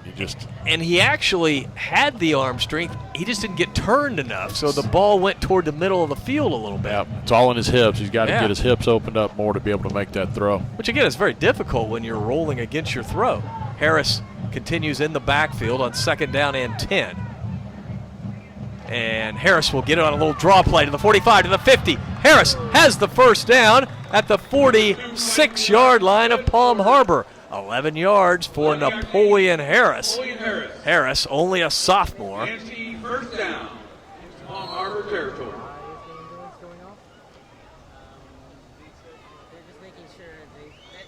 I just got a text from Jeff Connolly. Jeff and Alan Connolly, guess where they are? You'll never believe this. There's no telling. Well, they've thrown in the towel on Ole Miss. Okay. They're somewhere else. As Tyrone Jackson in motion, and they're setting up a screen to Harris. Well set up to the 45, to the 40, sidesteps a man on the 35, to the 30, to the 20. Napoleon breaks the tackle, to the 10, still on his feet, run out of bounds at about the 5-yard line. What a play on a little screen to Napoleon Harris. 46 yards. I'll tell you what, he wouldn't go down. He was hanging on to him. Now, I understand Napoleon Harris is not a big guy, and he just kept dragging him. He had him wrapped around the hips, and he just would not give in. They are at one of the biggest games this weekend, and it's way far away from here. Biggest games this weekend. One of the big games. It's out on the left coast. Trayvon Joseph has checked in at running back. O'Neal will give off to Joseph, and he is wrestled down for a loss. Back at about the 12-yard line. See where he puts it down. Yeah, it'll be 2nd and goal at the 12. I'll go with a wild guess of Eugene, Oregon. You got it, man. They're out there with Willie. Yeah. So, hello to the I wouldn't have got it if you Conleys. hadn't told me West Coast of big games. I'm kind of jealous. Did they take the RV all the way there? I don't know. O'Neal out of the gun, takes the snap, wants to throw. He has time. Now he'll run out of the pocket and go down. Man, he lost his footing at the 18-yard line. And we're going the wrong way. Well, he looked good sliding over in the pocket. He slipped. That's the same area where who else slipped right there? One of our other players slipped. So it's 3rd down now and goal from the 18-yard line. You know, if he went cross-country in RV, that's a lot of snickerdoodles for that trip. Oh, boy. All right, Booker is checked back in. 3 receivers to the right, 1 to the left. Pollock is to the left. And Booker gets it on a draw. Booker, it gets to about the 10, still fighting for yardage, and he is down to the 5-yard line. What a run by Booker. Well, he lost a portion of his shirt, I believe, because they had a hold of it, and he would not go down. And that'll be 4th down and goal from the 5. I think we're going to go for it here. I would. No, they bring in, is that the field goal kicker? No, they're going for it. No, that's the tight end. Andrew Proctor. So they're going to go for it.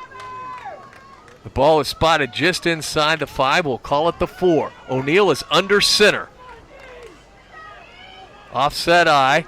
Pitch back to Booker. Running to the right. Booker turns it in. He puts his head down for the end zone, and he's in for the touchdown. Josh Booker from 4 yards, and the Canes increase their lead to 22-6. That's impressive. Yeah, very much so, and it's going to be more impressive when I tell you what we covered on that. Yeah, it's unbelievable.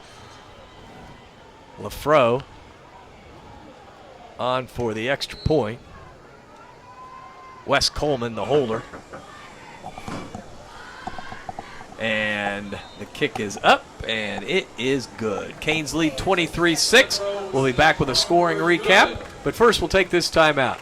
You're listening to Manatee Hurricane Football, presented by Conley Buick GMC. LaPensie Plumbing, Pools, and Air has proudly been serving Manatee and Sarasota counties since 1985. Our customer-first approach to the industry allows us to cover a wider range of services to fit your exact needs. From plugged-up sinks and broken gas pipes to leaky pools, we are your trusted full-service provider. LaPensie Plumbing, Pools, and Air, a reputation built on trust.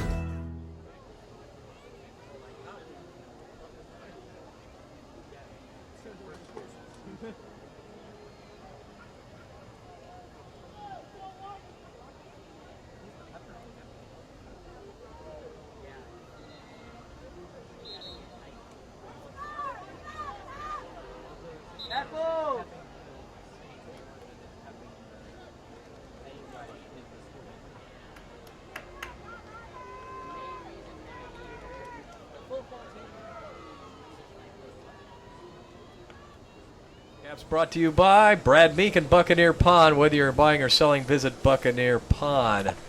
Jeff Conley tells us that it's a birthday present, and I didn't mean what I said, that he's given up on Ole Miss. Of course he hasn't done that. He'll be back watching the Rebels next week. There was something online that the Rebels changed their mascot today, and I think it was just fake news. As the kickoff by LaFro, the Basil's Chicken and Ribs kickoff, hits at the 5 and again goes out of bounds. What's that all about? And maybe Jeff could text me if, in fact, it said that they had changed it from the Rebels to the Land Sharks. That had to be fake news, right? I would think so. Oh, yeah. Russia. Hey, Came from Russia. just got another update from someone who's, I believe, they're at the game over there. Palmetto at Braden River, nodded at 10. So it's going to be a barn burner, isn't it? Who's texting you? Who's out there? Richard Glass, head coach of Palmetto baseball All program. right. Brother-in-law of John Booth, former coach at Manatee, of course, and John's twin brother James has a tough game tonight with Armwood. Oof. At Armwood. Oof. Huge game, of course, as far as the playoffs go. If Plant City wants to get in, that would be a nice win over Armwood. Well, I wish him luck. Yeah, me too. It's not an easy task there, as we went over there and saw that. 1st and 10, they'll drive start from the 35, Palm Harbor, after the ball was kicked out of bounds, and the throw is dropped on the far side at about the 38-yard line. We're going to check in once again with Jim Nelson. Jim, everything seems to be settling down a little bit for the Hurricanes. I think the the excitement of playing at home and homecoming and all that, it creates some distractions. The homecoming part does, but they're settling in. They're playing hard. There's just a flag on the field. I'll throw it back up to you guys for a second. Yeah, and a big hit by the defense, too. I hope that's not offsides again. Waiting for the official. Yeah, I like that. No. Sideline warning. Sideline warning, just the first time. Doesn't mean nothing. All right, Jeff Conley just texted me and said, it is Land Sharks. No more Black Bears, but I thought they're the Rebels. I'm all confused now. They have been the I Rebels. know they're the Rebels. Forever. All right. Well, They're caving in. They're caving into the pressure. We too. need to get Jeff on the radio to explain all this. Yeah, he's having fun with us now. The Land Shark thing started a couple years ago. Remember in basketball when that guard, what was his name, Henderson? Yeah. For Ole Miss, the guy that could throw up about 30 points a game, but he'd shoot about 70 times a game. And he'd do the little land shark after he would bomb a three-pointer. And it just kind of took off from there. Now they come out to the field with the Jimmy Buffett tune. Yeah, I guess. I don't know. I don't know. All right, it's 2nd down and 8. Let's get back to action here at Joe Cadan Field at Hawkins Stadium. $1:44 to go in the first half. Third down and 8. Quarterback in the pocket. Now he will roll to the far side. He gets rid of it just in time. It is incomplete, but a flag on the play. Interference against us. It is going to be pass interference because the offensive player begged for it for Palm Harbor right in front of the ref. Did not throw it until one of the receivers who was away from the play started calling for it. Jim's down there too. I think the ball was thrown behind the guy. I don't think he had a chance to catch it. Yeah, there's no uncatchable rule in I know. high school football. I know you know that, but I mean the quarterback got hit as he was releasing the ball, so I think it affected the trajectory a little bit. That's just bad luck for Manatee. If it wouldn't have, the ball may have been picked. So the pass interference will put the football on Manatee's side of the field. Palm Harbor 1st and 10 at the Manatee 48-yard line. If you're wondering why we're not using Hurricanes a lot tonight, because both these teams are Hurricanes. Beasy takes it, wants to set up a middle screen. That ball is picked off, or is it? Yes, it is at the 49-yard line. It's picked off, and that is Malcolm Claremont. We got to watch. Hopefully they didn't flag Malcolm. He threw the ball up in the air. He was excited. Yeah, and they didn't. That's good they didn't, because they could have. And actually, that ball went in and out of the hands of Chauncey Green. I think you're right. In the air, and then it was Claremont who comes in and makes the interception. Yeah, it was tipped up, and Claremont dove, and you do those drills all the time, and that's why. It paid off. Big play by Claremont. $1:28 to go in the first half. Canes get the ball back, leading 23-6. Again, a short field. Manatee 1st and 10 from their own 49-yard line.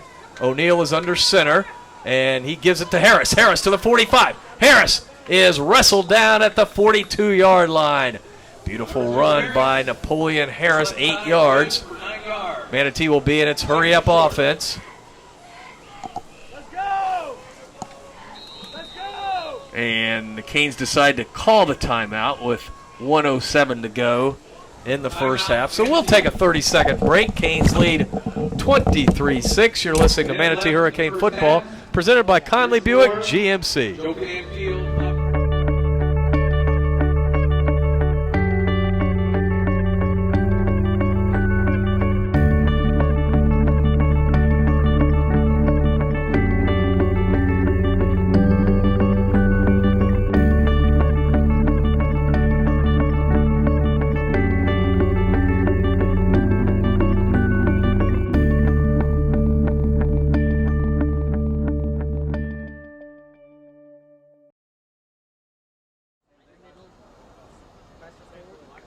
Canes have the football, 2nd down and 2. Line of scrimmage is the 42-yard line of Palm Harbor. Backs are in the eye with O'Neal under center. And it's a fake. O'Neal wants to throw. He wants to throw long. He's got Pollock, but he barely underthrows him. Wow, he wanted Pollock down at the 5-yard line. He had Booker for a short gain. Well, who knows when Josh gets the ball. But he wanted to go for it all and threw it long to Pollock and just barely overthrew him. I like to call 3rd and short because you turn around and come right back here with either Harris or Booker on this play. And I like the decision to go ahead and air it out there. All right, offset eye. O'Neal under center. Sends a man in motion. It's a toss sweep to Harris to the right side. Napoleon has the first down, and he fumbles the football. The ball is loose, and Palm Harbor has it. Harris was hit hard and fumbled it. And with 51 seconds to go, Palm Harbor gets the football on a turnover. Easy come, easy go. Yep. Well, again, you mentioned it before, Danny. Napoleon Harris, not the biggest kid in the world, 5'6", 155, and he was smacked on that play. No, but he's been effective. He's caught 3 passes for 67 yards, and I carried the ball 4 times for 68. And also Josh Booker, to let you know, he's carried it 11 times for 145 yards tonight. Yeah, he is on his way to being the player of the game for the second straight week. Now here's a surprise. You never would have thought this. Keon Fordham's got 1 carry for minus 19. Sure, we'll see more of Keon in the second half. Beasy, and that ball is dropped by Beasy, and he runs to get on it, and he does. Boy, fortunately for Palm Harbor, that's he threw a flag, too. It's going to be a late hit on the quarterback. They're going to say he was down. He threw it after the fact. Oh, my goodness. Are you kidding me? You're diving for the football? Yep. Yeah, loss of 10 on that play, and then we're going to turn around and get 15 back on the penalty.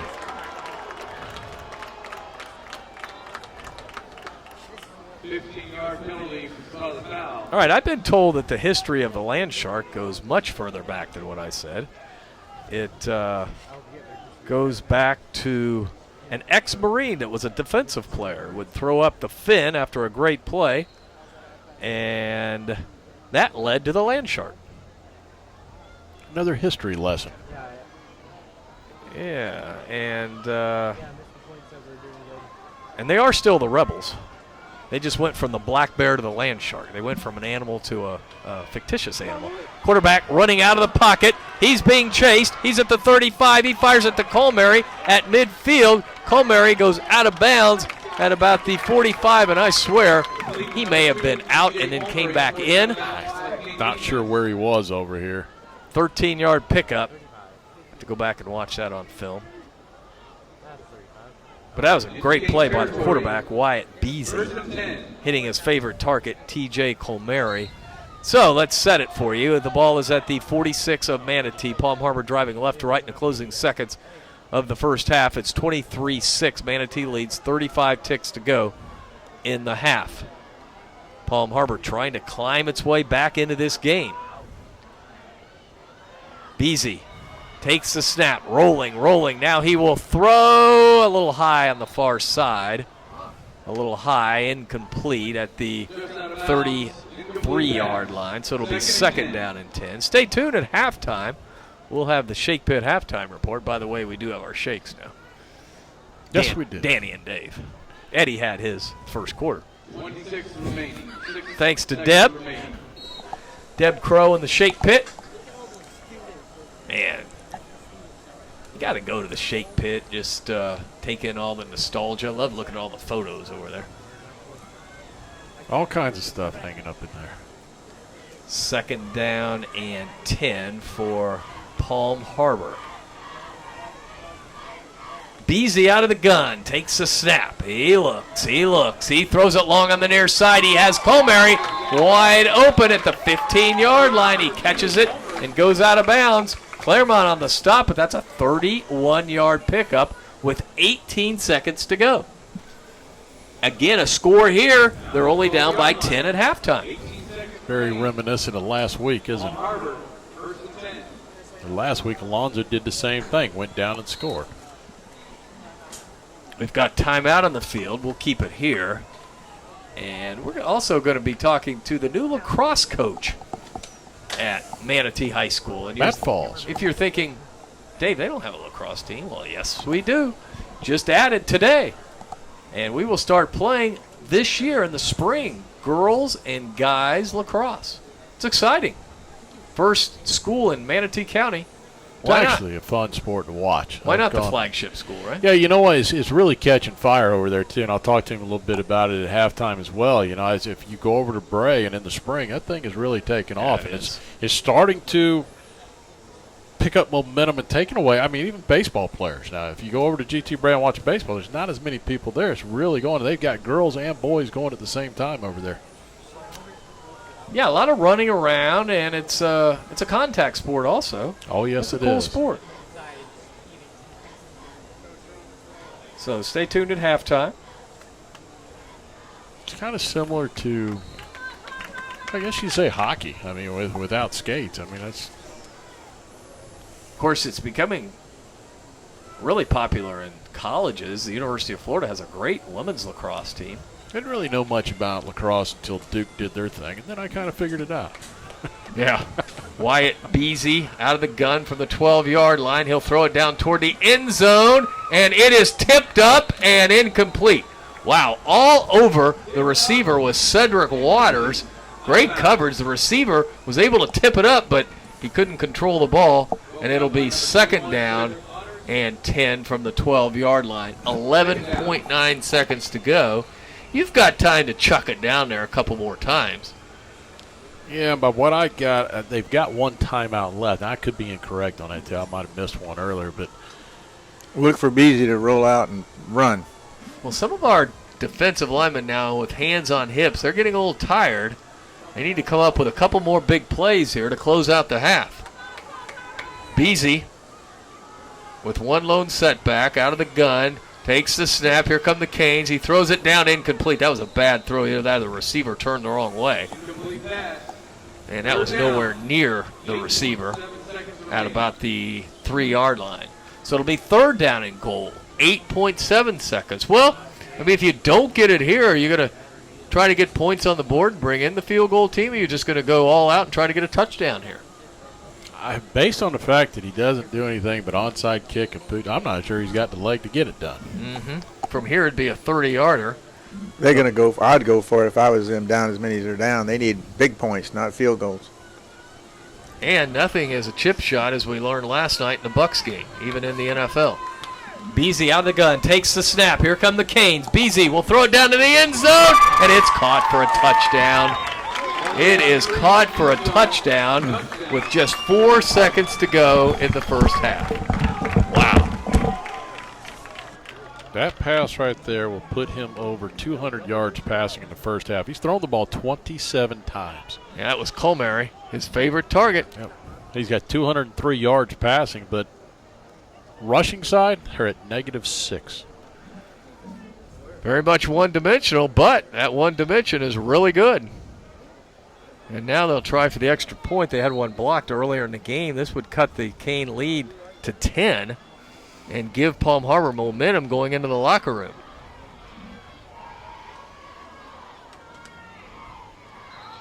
And Manatee jumps off sides. They may go for 2 now. That's just focus. Yeah. Plain and simple. Shoot, I'd go for 2 here. Why not? You missed the extra point earlier. Try to get it back here. Yeah, they'll just assess it on the. Well, I think they actually did move it up.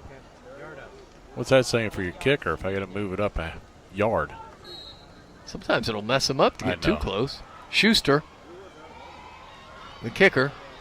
Well, this time he drills it right through. That was a nice looking kick.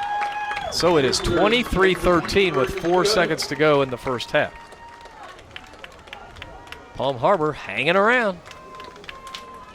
Yeah, Manatee's got to regroup a little bit on defensively. I mean, you're just having a lot of passes thrown at you. They've given a lot of things up on the soft side. You're just coming up making tackles. They beat us on that last one there in the corner of the end zone. But overall, I can't say they've played absolutely horrible defensively. I think at the beginning we weren't getting any push up front. Palm Harbor took a timeout. Manatee made an adjustment, started getting pressure ever since. I think we're getting a little tired on the defensive front. Yeah, and instead, you know what? This kick's going to go. Just cover the thing up and get to the locker room. You're going to have probably after this kick, once if they do the onside, we'll drop. I turn around and hand it off because you never really know what will happen if you take off running with it. So the way Josh Booker's run, he might break one the distance. Tyrone Jackson in the middle of the field. Josh Booker is one of the up men. He stands at the 35 for the Canes. Keon Fordham now coming out as one of the deep men. Just counting it up. I don't think the ball will get back to him. Boy, it'd be nice if Keon could touch it here, wouldn't it? I'd put Keon in the middle of the field. Maybe they're anticipating a squib kick to the near side. Let's see what the Palm Harbor coach decides to do. That's an illegal formation they got set up. Here's the kick, and it is an onside kick that takes the big bounce. And didn't it go is picked 10. up at the 49, and Palm Harbor has the ball, but it doesn't matter because the first half comes to an end. So the Canes will head to the locker room, we think, unless the official will say there's 1 second There's left. going to be a second left on the clock. I can't imagine that went off that fast. What? Beautiful onside kick. The thing about it is the formation. It's an illegal formation. We saw the penalty thrown last week. There's only 4 guys on one side of the ball. It has to be 5 and 5. Somebody needs to cue the official in on that. It's a great hop, though. That thing took one Yeah, it did. beautiful bounce at the last second. So Get are up they over our guy. going to put 1 second back on? And Palm Harbor is going to call a timeout. And we'll keep it right here. The ball will be at the Manatee 49-yard line. So you see the strategy. It's going to be onside kick after onside kick. Who used to do that in college football? You remember? I sure don't. For the University of Kentucky, Hal Mummy used to go for it on most 4th downs and used to onside kick after touchdowns. Hal Mummy. He was exciting. I do remember him. But there's only so much you can do that way. Yes. It'll always catch up with you. Onside kick is designed to work if the element of surprise is there. And that's why you don't see that many onside kicks that work. Because usually when a team does an onside kick, it's not the element of surprise. It's a desperation situation. Well, what does that say about your defense?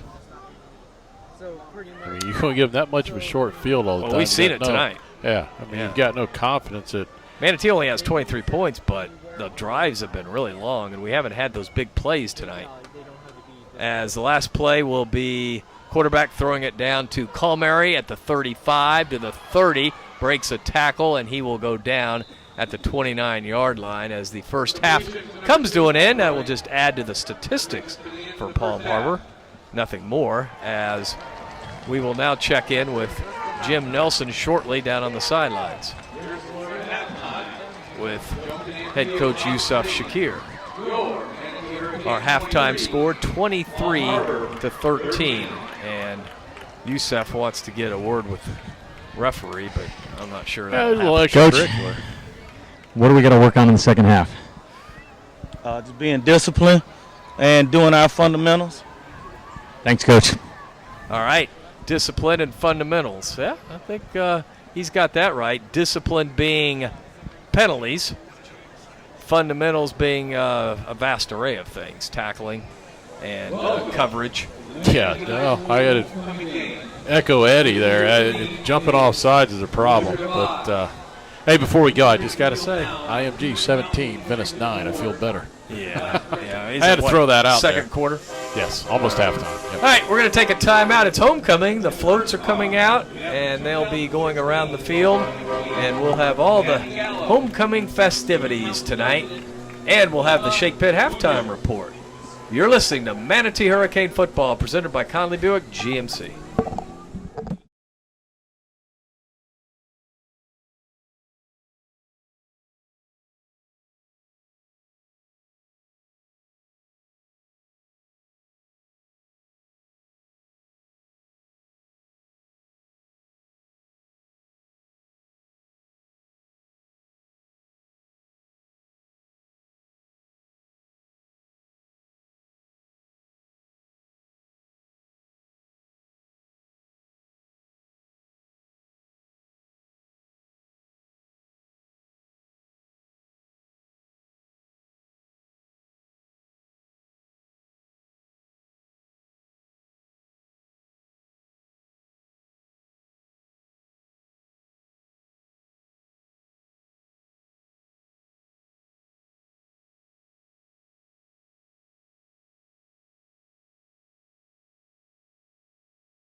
Manatee County Sheriff's Office is proud to present the new iPhone and Android app.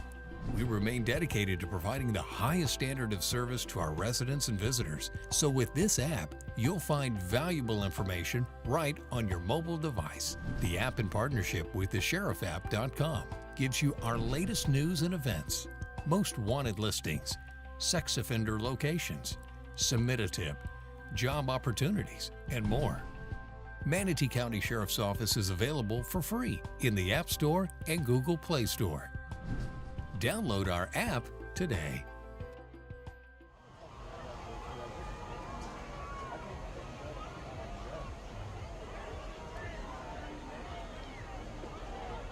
We're not in Kansas anymore.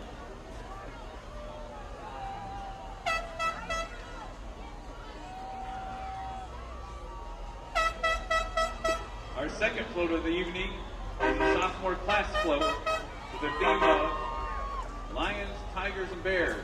Live.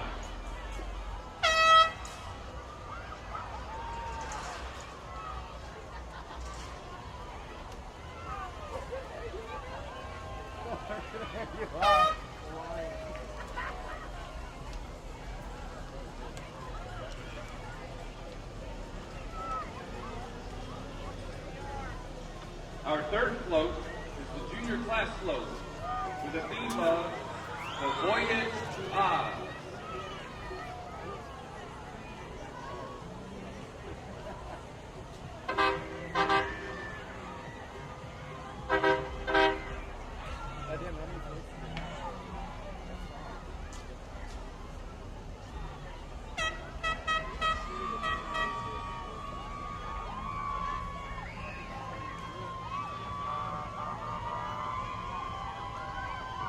Our fourth float of the night is the senior class float with the theme of The Yellow Brick Road to Graduation.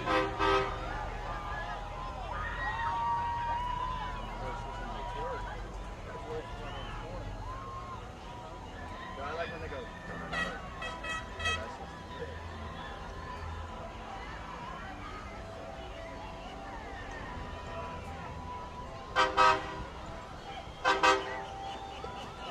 And our final float is the Ballroom Club float with the theme of The Witch's Waltz.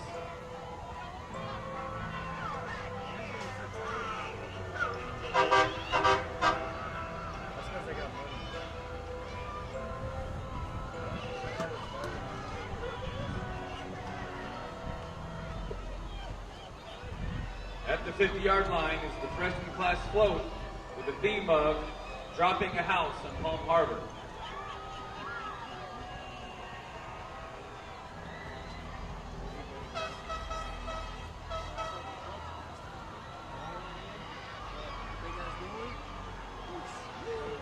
Passing in front of the south stands is the sophomore class float with the theme of Lions, Tigers, and Bears.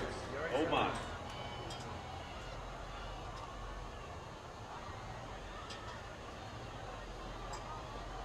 They're followed by the junior class float with the theme of The Voyage to Oz.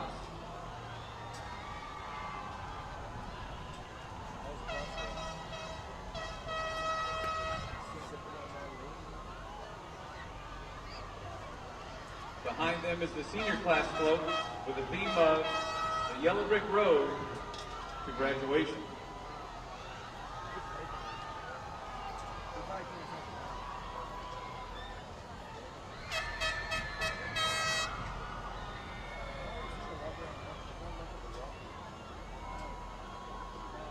The final float is the Ballroom Club float with the theme of The Witch's Waltz. And now for the winners of the float. The third place winner of the float contest is the junior class float with the theme of The Voyage to Oz. The second place winner is the senior class float with the theme of The Yellow Brick Road to Graduation. And the first place winner of the 2017 Homecoming Float Contest is the Ballroom Club float with the theme of The Witch's Waltz.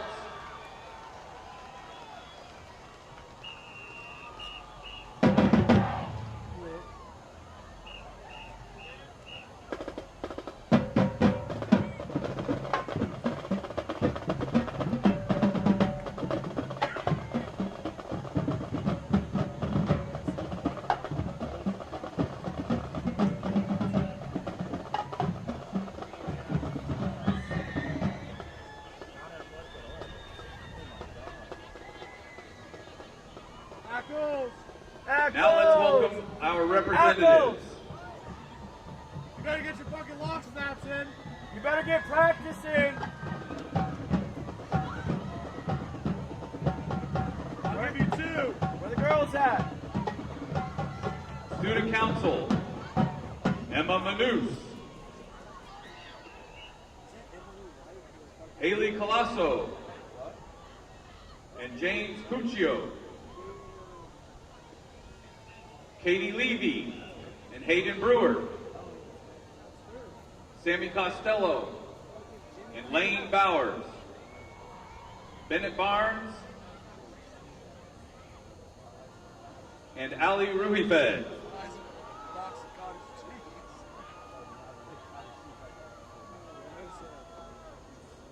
Senior class, Jenna Rogers and Brendan Murphy. Sophomore class, Isabella Zeppi and Andrew Carrillo. Freshman class, Mary Grace Cucci and Charlie Clairjuice.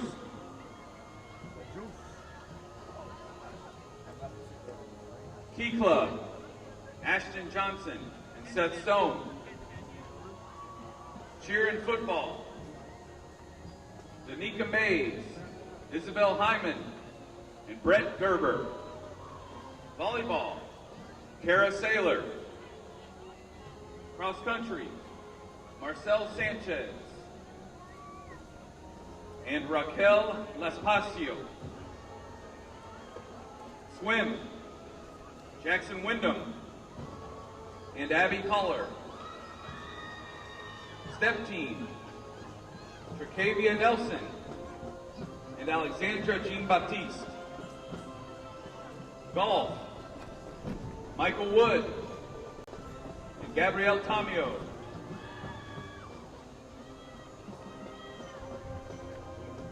Athletic trainers, Demi Maloon. Band, Jack Aguero and Ashley Avegan. Sugarcane, Carlisa Telemak and Emily Connor. How did they get there? Chorus, I don't know, but I ate Nick one. Masillo. No, they're Peyton for everybody, so Raspberry let them Soup. yell if you want. Orchestra, They're in their fridge. Abe Lara and Rihanna Broomfield Gilman. JROTC, Jovan Vasquez and Allison Chahon. NHS, Eva Preston and Chris Fleck. SNHS, Emma Johnston.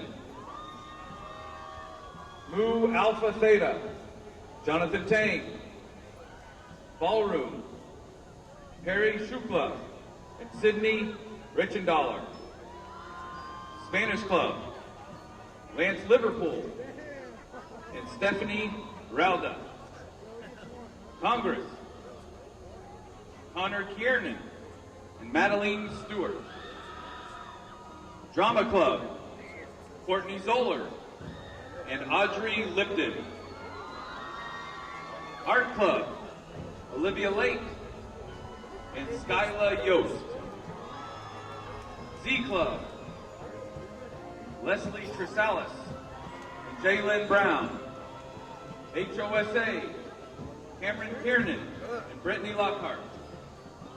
Yearbook, Sophia Colasia and Michael Hennessy. Macahai, Mateo Cornejo and Michaela Yetter. TSA, Serena Riggs and Joseph Filipino. Canes for Christ, Carter Bettinghouse and Hannah Brooks. Mock Trial, Jimmy Haggerty and Lily Sudin. And now, for our 2017 Homecoming Princes and Princesses. Our freshman princess is Yesenia Fuentes, escorted by the freshman prince, Shan Gay. Our sophomore princess, Robertson! is Mia Johnson, escorted by the sophomore prince, Eric Robertson. Our junior princess is Kiara Joseph, escorted by the junior prince, Leo Tolelli. Let's welcome out King and Queen nominees. Josh Betts and Emma Manus. Jimmy Haggerty and Jackie Hernandez.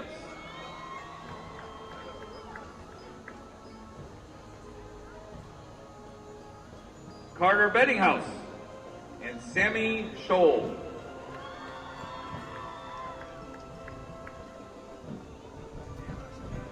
Sir Williams and Kara Saylor.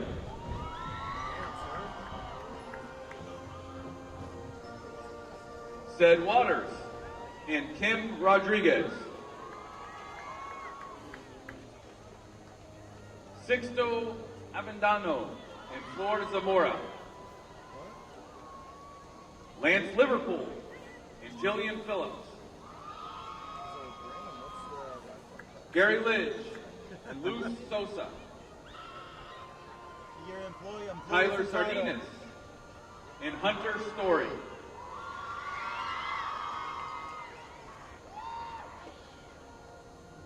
Tyler Betts and Maddie Olacheski. What's wrong with Sarah? He sprained his ankle or something? Oh, yeah, scarf toe. That takes forever to heal. Yeah.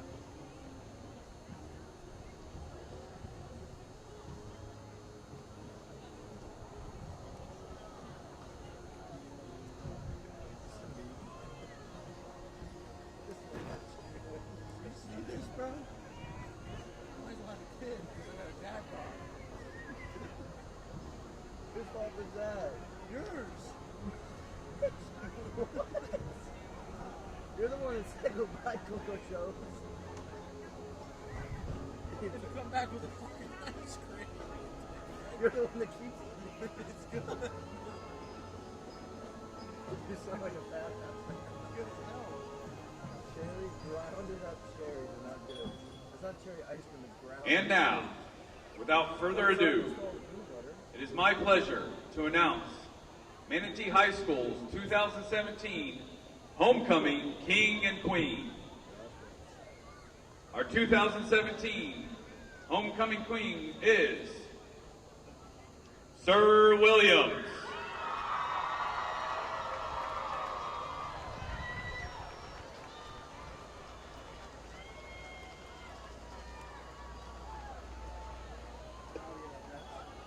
And our 2017 Homecoming Queen is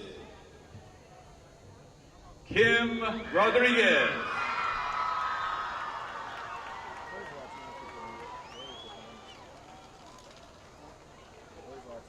Congratulations to our King and Queen game.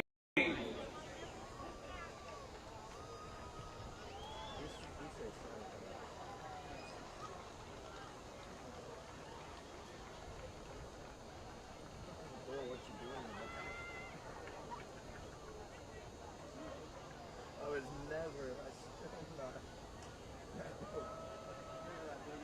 Yeah. Remember that sloppy? I'm not sloppy, but that big. What's the other way? 270. I'm definitely gonna go by that 315 maybe.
Due to the homecoming festivities, the band will defer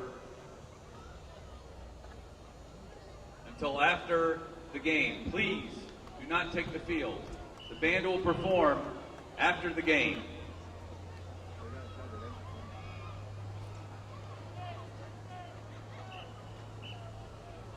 Check.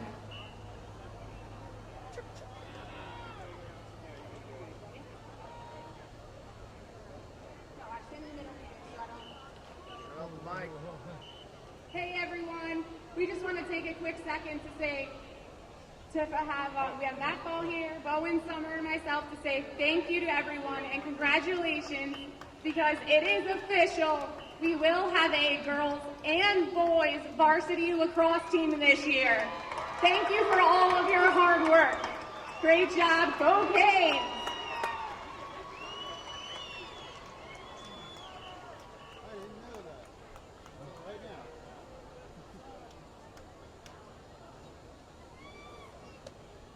When did they start the girls this year? I guess.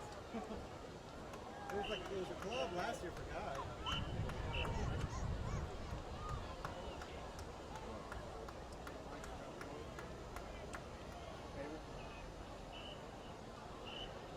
Every great team, young coach that leads the division. Offense, defense, special teams. Coaching staff knows that it takes a full team effort to Oh, they're about to do the Oklahoma drill. we help our clients achieve their goals. We take a 360-degree approach to our members meet their goals. My wife alone is a proud manager at this level, and we love our community that we're raising our kids. At Williams Wealth Management Group, our services are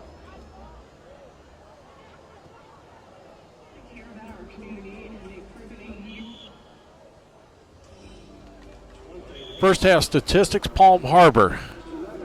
Negative 6 yards rushing, 223 yards in the air for a total of 217.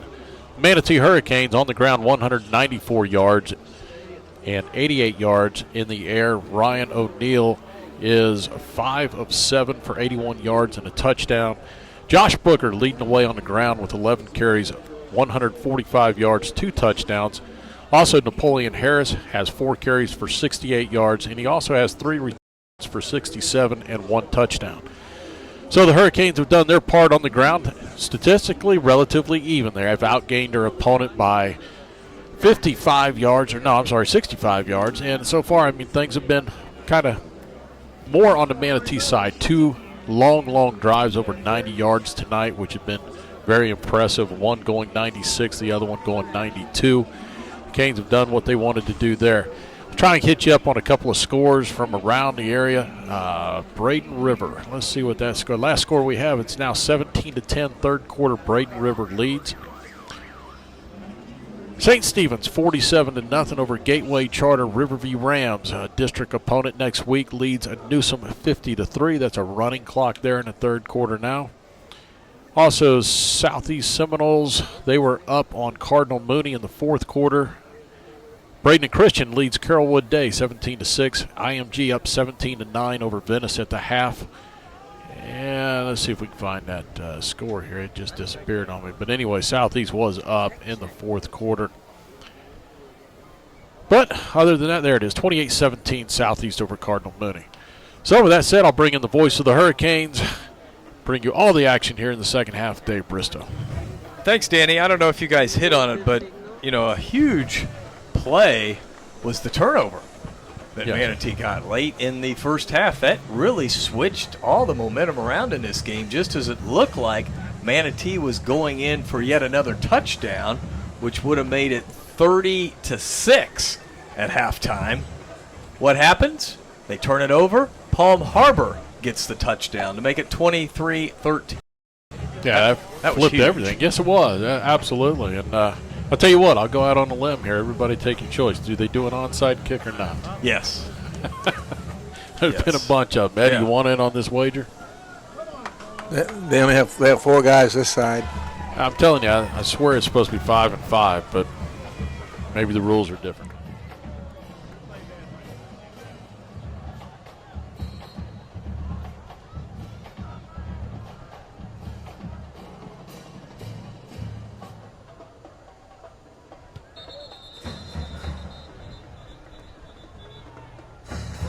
kickoff. Offsides, Palm Harbor.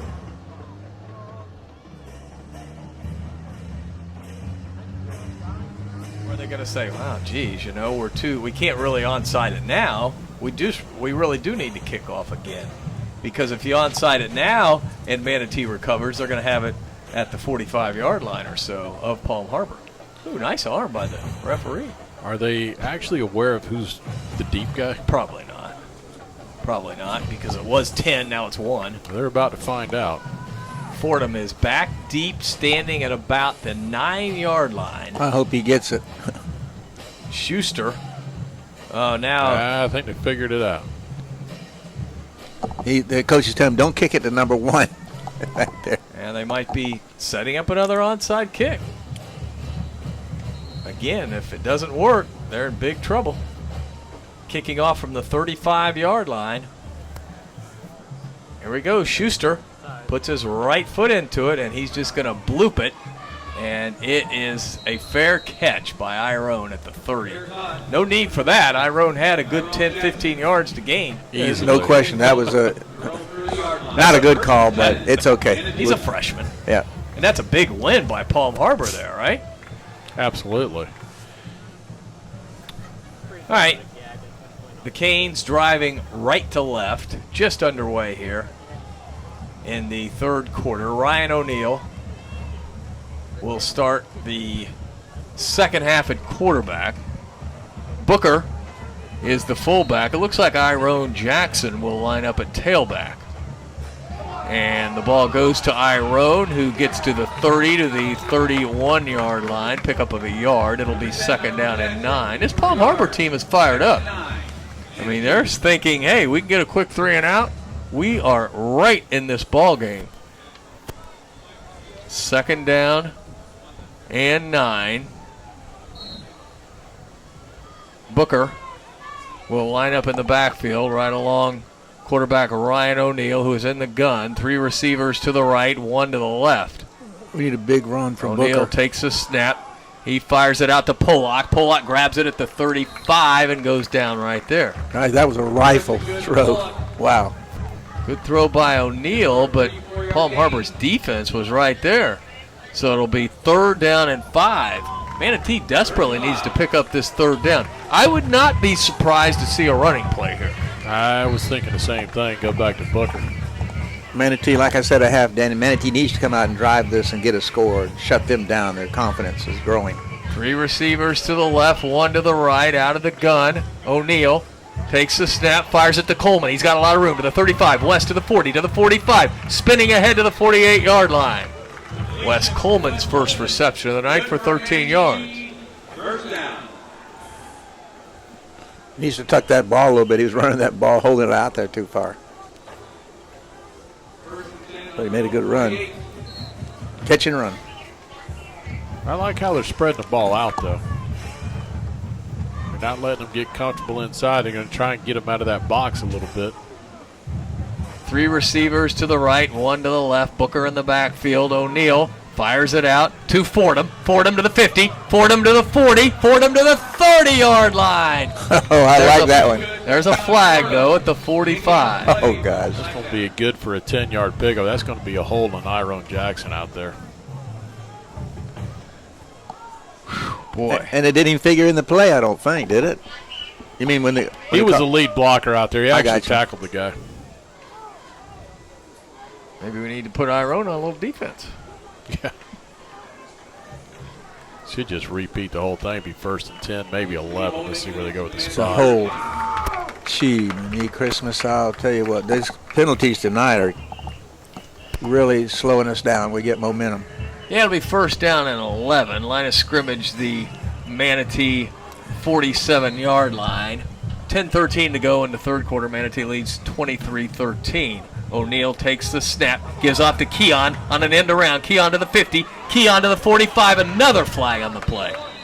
Another flag. Fordham has run out of bounds at the 40, and that's going to be against Manatee again. That one's going to be on Josh Booker this time. Canes, just way too many penalties tonight.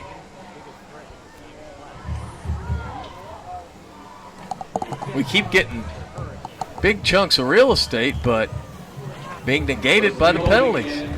It's a hold. Gee, man.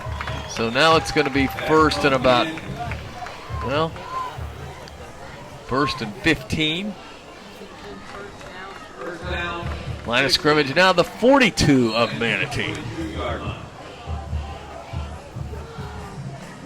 3 receivers to the right, 1 to the left. O'Neal takes the snap. He looks. He fires it over the middle. It's incomplete. Almost caught by Fordham at the 45, but he couldn't quite hold on to it. He just overthrew that ball. That ball was nosediving down when it came out of his hand. So it'll be second down now and long. The Canes need to get something going on offense. They do not need to turn it over to Palm Harbor here. O'Neal has gone most of the way at quarterback tonight. Yeah, Fordham has checked out. Wesley Coleman is back in. Second down and long. Need to get 15 yards to pick up the first down. O'Neal operates out of the gun. And now we got a timeout by the Hurricanes, the Manatee Hurricanes. 9:48 to go in the third quarter. Manatee leads 23-13. We'll take a timeout. You're listening to Manatee Hurricane Football presented by Conley Buick GMC. The islands of Anna Maria and Longboat Key are incredibly unique, just like the menus at our 3 world-class waterfront restaurants, such as the Mar Vista Dockside Restaurant, a surprisingly innovative menu featuring fresh seafood. Enjoy a timeless, laid-back atmosphere in a location like nowhere else. Come and experience an old Florida treasure. I'm Ed Childs, and I invite you to come and be our guest. Joe Canan Field, Hawkins Stadium. Hurricanes from Manatee lead the Hurricanes from Palm Harbor 23-13. 9:48 to go in the third quarter. It is second down and 15 for Manatee from their own 42-yard line, driving right to left. O'Neal out of the shotgun sends Iron Jackson in motion. O'Neal will flare it out to Booker. Booker grabs it at the 45, to the 50, to the 45. There goes Josh to the 30, to the 20, to the 10, to the 5. It's a touchdown on a screen play. O'Neal to Josh Booker. What a great play that was. I love it. 58-yard touchdown pass, O'Neal to Booker. And the amazing thing about that was O'Neal really rifled that ball, and it kind of caught Booker a little bit off guard, and he actually stumbled a little bit as he was grabbing the football, but he was able to regain his composure, and then he was off to the races. Wes Coleman will hold for Lafro, who kicks it up and through. 30-13, that's a little breathing room for the Hurricanes. 9:32 to go in the third quarter. We'll keep it here. Coach has come up with some interesting plays tonight. New plays for the Canes, you know, different kind of formations and throwing the ball out. A lot more than we've done all year. And I like it. Well, it's going to be interesting now to see what happens at the quarterback position. I mean, I think both players will have packages. Yeah, without a doubt. Without a doubt. And I wouldn't be surprised if they get Keon in. Keon needs to run some more tonight at quarterback, because you don't want to have him leave with that kind of bad taste what happened when he fumbled the ball. Yeah, as if he's not the quarterback all of a sudden. He's still, you get him back there and get him his reps as well. But I like they put him in the receiver slot. They brought him in motion, handed it to him on the jet sweep. So there's a couple different things they've done with him. Yeah, the point is they still got him in the game. Yeah, that last drive was a 5-play, 70-yard drive. It finished off with a 58-yard touchdown pass from Ryan O'Neal to Josh Booker. Point after good. Manatee leads 30-13 with 9:32 to go in the third. And all of our game statistics brought to you by CSNL CPAs, numbers you can count on. CSL provides accounting, taxation, auditing, and consulting services. Go to CSLCPA.com for details. Now we've got the Basil's Chicken and Ribs Kickoff. Axel Lafro has it teed up. He's kicked a couple out of bounds, so let's keep it in bounds, Axel. He'll be kicking right to left. Left footer approaches, gets a very, very high, deep kick. It's taken at the 5 to the 10 and upended at about the 15-yard line. Great special teams play by the Hurricanes. That's what you like to see. High kicks and great kick coverage. And take down real hard, man. They took him down real hard. That was Justin Porter in there on the stop. Starting linebacker, seeing special teams play. And let's see where they put it down. It's going to be the 17, we'll call it. 1st and 10 for Palm Harbor, driving left to right. Their first possession of the second half, trailing now 30-13. Manatee had a great third quarter last week. Let's see if we can duplicate that. Wyatt Beasy at quarterback, out of the gun. Beasy takes the snap, setting something up over the middle. He fires it. It's complete to the 28-yard line, right on the first down marker. We know they're going to throw the ball. We're going to have to send a linebacker every now and then to put real heat on that quarterback. He had a lot of time. That's a good throw by Beasy because, he waited. He was patient and completed the pass for the first down. Beasy, only a junior. Good-looking quarterback, really. 5'11". Runs the ball decently, but likes to throw, like most quarterbacks. We got to put some heat. Takes the snap. It's a little end around. It's going to be a pass, and it's incomplete. Halfback pass. It was a little end around pass that the end overthrew the receiver. Because he was out there open. He was running wide open. Scognangelo was the intended receiver. He's the player who just caught the ball. We'll just call him Antonio. It was open. We bid on the run. When they came around there with it, they got us. That's just being aggressive. When you got a defense that's playing aggressive, those types of things can happen. And now it is 2nd down and 10 for the Canes. Let's get a turnover right now for a big loss. Manatee with 4 down linemen on 2nd and long. Comary goes in motion right to left. Beasy. He hits his receiver, but a very short gain at the 30-yard line. It was Ethan Walls right on the stop. Good play by Walls. And that was Cole Pearson who caught it. They've got some tall receivers. Pearson goes 6'3". McKee 6'2". Then they got a tight end that's 6'3". We need to hold him here, guys. 3rd down and 8. 8:14 to go into third. Canes just scored to extend their lead to 30-13.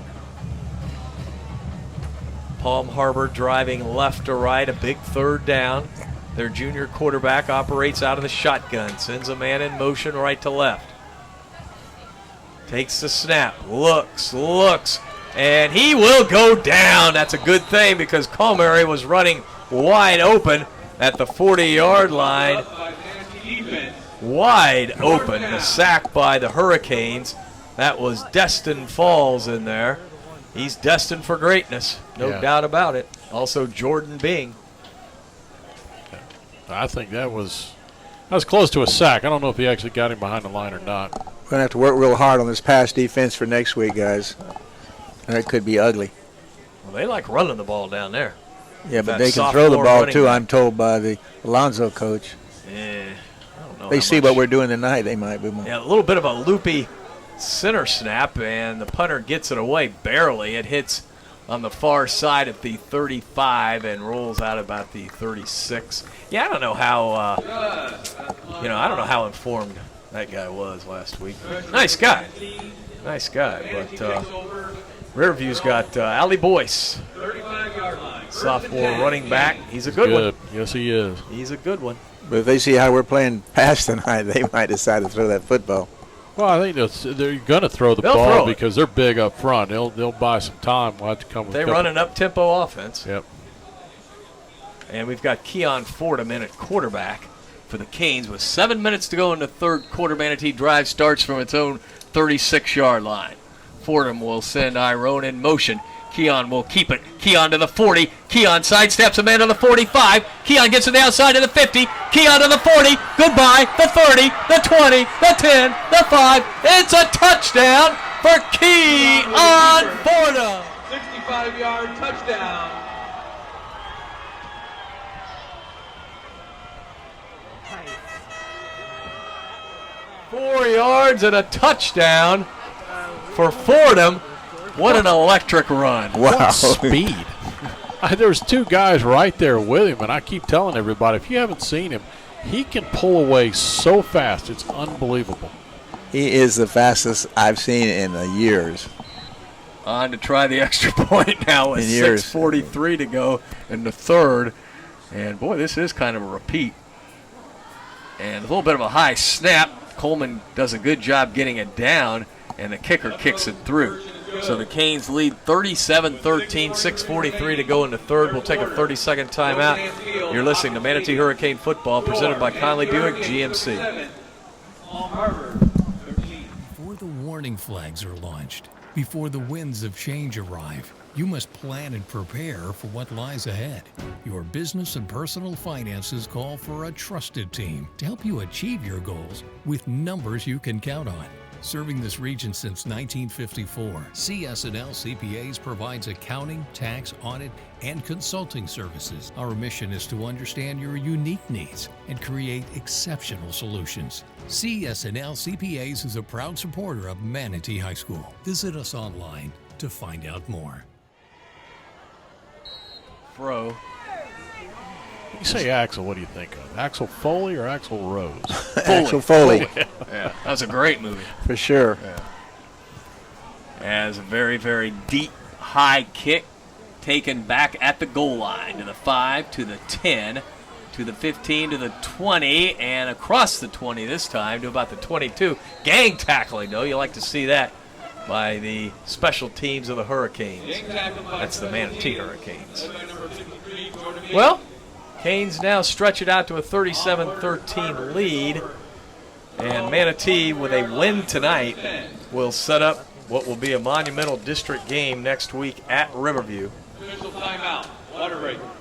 We got a water break on the field, but we're going to keep it right here. We're going to catch you up maybe on some statistics. Yeah, and I don't want to leave Brad Meek out of the last drive. It was a quick one. One play, 64-yard drive, a 64-yard touchdown run by Keon Fordham. And point after good, 37-13 Manatee. All of our scoring recaps, as always, brought to you by Buccaneer Pub. And Brad has to be quite pleased with these. I'm glad you did that, Denny. My phone had been ringing first thing Monday morning. Oh, he's gotten like 30 every game the last few games. Of course, the first two were a little light, so it all averages out. Probably a little bit in Brad's favor, I would say. Oh, he is right now, yeah. The Meekster. What will happen next week? Wow. It's going to be interesting.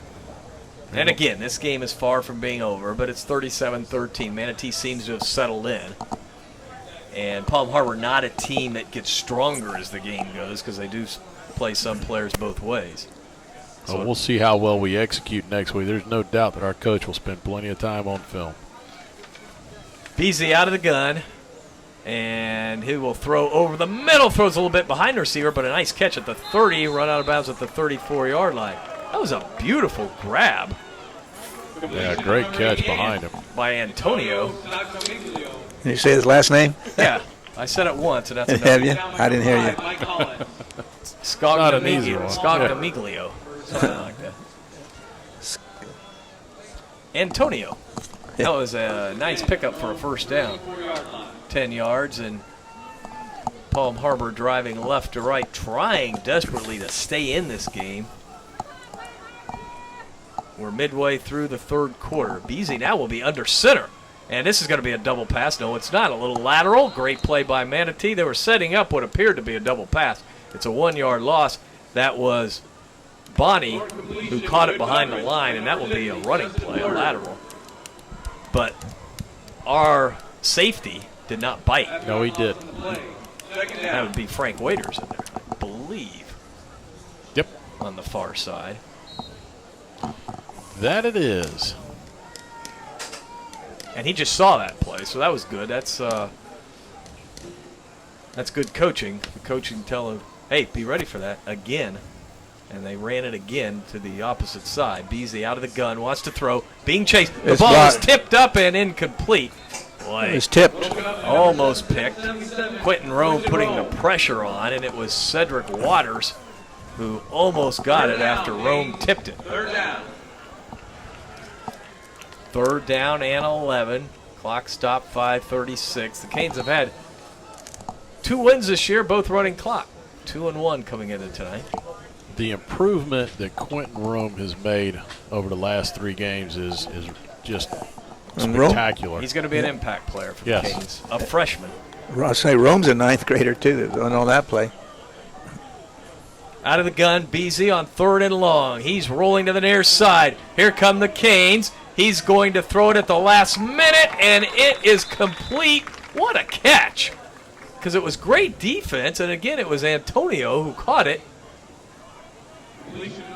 Joseph Liu came rifling in there, and Palm Harbor got away with a hold right there. He got fish hooked out of nowhere until he pulled him down. Otherwise, he gets to the quarterback. Yeah, it's going to be 4th down. He's short a yard. Of course, they'll go for it, but that was a fantastic catch. It was really, really nice coverage by Cedric Waters. So they don't run the ball much, and you would think they'd probably keep it on the ground, 4th and 1. It's a long one from the 42-yard line of Palm Harbor. They line up in an I, no running back, so if they run it, it's going to be the quarterback. They're going to try to draw Manatee off sides. They did. Oh, my goodness. A hard count by the quarterback. And you know what? They're talking about whether or not there was a flinch on the offense, and there wasn't. Boy,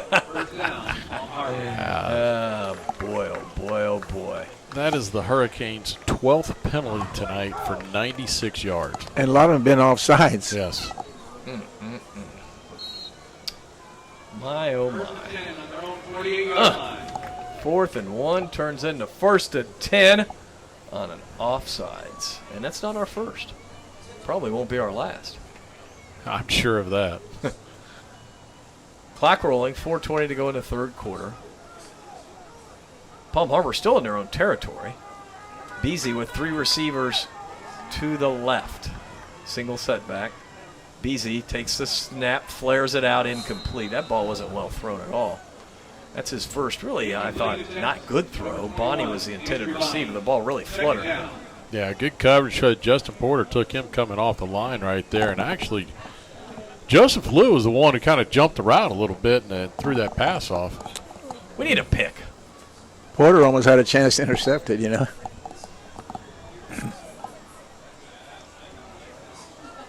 We need a pick right here. 3 receivers to the left, same formation. Ball in the near side hash mark. 2nd and 10. Beasley takes the snap, fakes to the running back, throws over the middle, and it's caught. Wow, he is throwing into such tight coverage, but he's just throwing dimes. That time it was Cole Peterson, 6'3", 215. Like I said, they've got some good-looking athletes, just don't have enough of them. That's an 8-yard pickup, so it'll be 3rd down and 2. Ball at the 44 of Manatee. Had some pretty interesting passing plays to do, you know, like that one right over the middle, right in the middle. And again, that's thrown into coverage. It's just a nice throw and a nice catch. Maybe the Canes can put some pressure on Beasley on 3rd and short. And he will give off to his running back who spins ahead for the 1st down, it looks like. That was Andre Bonnie. Bonnie. Well, are they going to give it to him? They're going to say he's short. This guy from this side is telling him it was a 1st down, and now. He keeps saying 1st down. And the other guy's saying, not so fast, my friend. Yeah, they're giving it to him. Had a little disagreement there. One guy says, we don't have time to measure. So the guy just moves the ball up. Yes. Well, now it's a 1st down. Absolutely. We got a whole half-yard more. I don't know how he managed to spot goodness. All right. The quarterback will keep it right up the middle. He breaks the tackle, gets to the 35-yard line. Just a little bit at a time, but they get their first downs, you know. A little bit at a time, each time. 6 yards on the play. They're wasting a lot of clock here, but I think at this point they're just trying to keep this game close. Closer than a running clock. 3rd down and 4, 2:25 to go into third. Canes lead 37-13. Beasy operating out of the gun. He stands in the pocket, fires it down. It's incomplete. Wanted Antonio. And it'll bring up a 3rd down. 3rd and 3. 3rd down. Line of scrimmage, the 35 of Manatee. We'll be on the air at 7 o'clock, 7:30 kickoff from Riverview next week, Sarasota Riverview. We'll be at Buffalo Wild Wings. Come out and join all the fun Wednesday night. We'll review this game and look forward, of course, to talking about the Sarasota Riverview Manatee matchup for what probably will be the district championship. 3rd down and 3. Beasy takes the snap, wants to throw. Again, he completes it to the 30-yard line to the big tight end. Gang tackle, but that's a mismatch when you've got all the DBs trying to tackle the big tight end. 4-yard pickup and a 1st down. That's Channing Young, 6'3", 240. He's a big one. And they're just nickel and diamond Manatee, and I mean, I guess, you know, Manatee just doesn't want to give up a big play. Hey, you just keep everything underneath you. You make the tackles where you got to. They're just nobody's dropping the ball yet. They've done a good job of securing the passes. They're eating the clock up too, which is not to their obviously to their advantage right now. 2 receivers to either side as the running back gets the call, and he is dropped at the 30-yard line. 1-yard pickup by Bonnie. It'll be 2nd down and 9. Yeah, we have a good time out of Buffalo Wild Wings. We invite everybody to come out there. We've had good crowds this year, right at the corner of Cortez and 41. And look, there's some great college games tomorrow, and of course the NFL Sunday. No better place to watch than Buffalo Wild Wings. Beasy sends 2 receivers to the left, 1 to the right. Beasy takes the snap, fakes to the running back, wants to throw. Now he's rolling. He will release it, and it is it caught or not? Incomplete. Almost picked on off. The far side. Yeah. Colmary was the intended receiver, and that will bring up a 3rd down and 9. Waiters was over on the coverage. Hey, this weekend, it looks like the rain might hold off. That hurricane has stayed out in the Gulf, well out, so head out to the beach. Sandbar, Beach House, Mar Vista, 3 best waterfront restaurants on the West Coast. Ed Childs does a great job out there. Head out there this weekend. Beach House, Sandbar, Mar Vista. I give a quick shout out to the people who provided the food tonight, Wings and Things. Yeah, it was good wings. Yes, excellent wings. Wings were great. Go out there. They're on Cortez Road. Been there forever. Go out, new owner Jimmy Jordan, and visit them and enjoy a good night out there at Wings and Things. Yeah, right past 75th on Cortez. And we've got Sketch a timeout. Daddies, actually, is what he calls it now. Sketch Daddies, Wings and Things. Really? Yep. Sketch Daddies. That's interesting. Okay, we're going to keep it here with 1 minute to go in the 3rd quarter. Timeout by Palm Harbor. They've got a big 3rd down and 9. They are obviously in 4-down territory. And we're going to try to get some scores, some big games going on. Palmetto, Braden River. That is in the 4th quarter. Braden River 24, Palmetto 17. That's good. Good game. Well, they thought it would be. We thought it would be. Southeast leads Cardinal Mooney 35-17. I think Southeast is pretty good this year. You're right. They're coming back over there. Taylor is a good quarterback. Let's see what else we got. Braden and Christian leading Carrollwood Day 32-20. Oh, home. IMG 17, Venice 9. Is that? How far along is that game? It's TV, so it's probably the 1st quarter.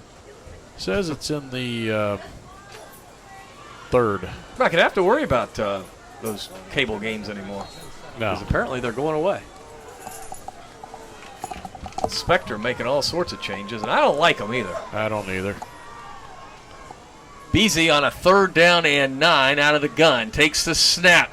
Here come the Canes. Beasy will throw the ball up, and it's incomplete. Boy, that was almost picked on the far side. He underthrew the receiver at about the 10-yard line, and that'll bring up a...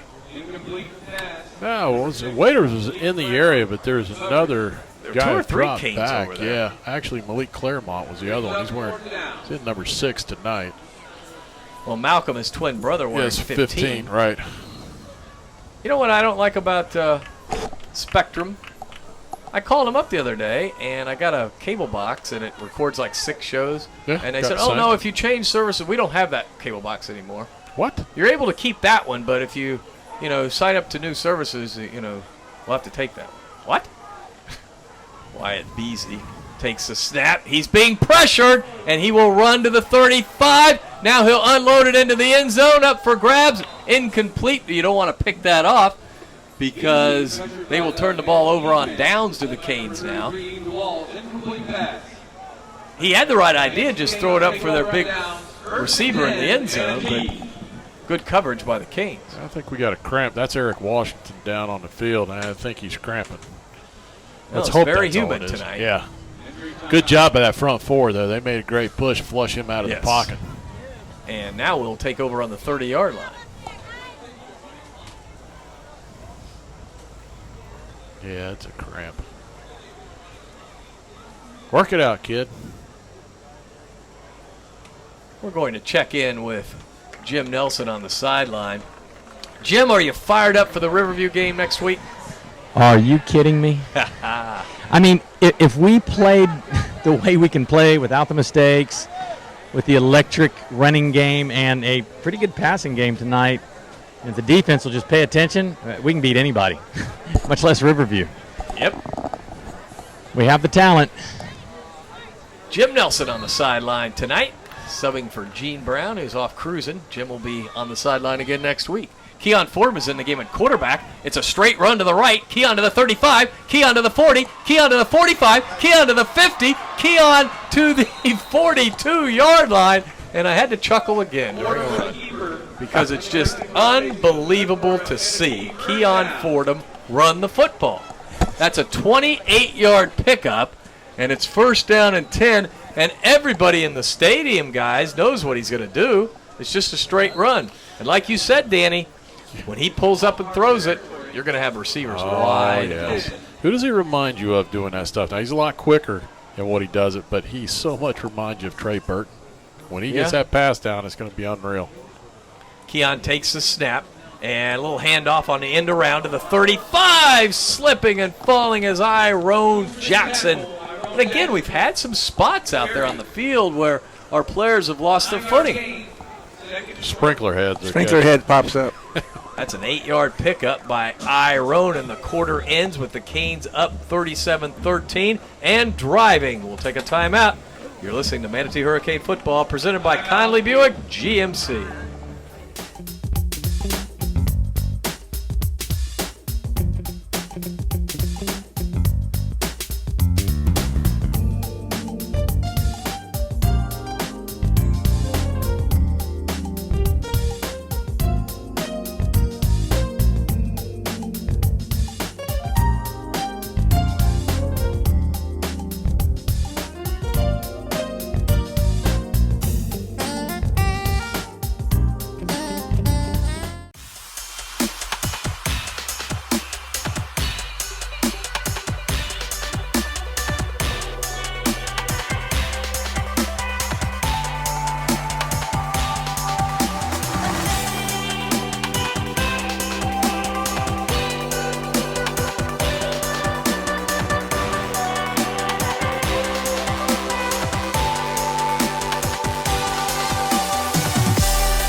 (37-13) as we start the fourth quarter.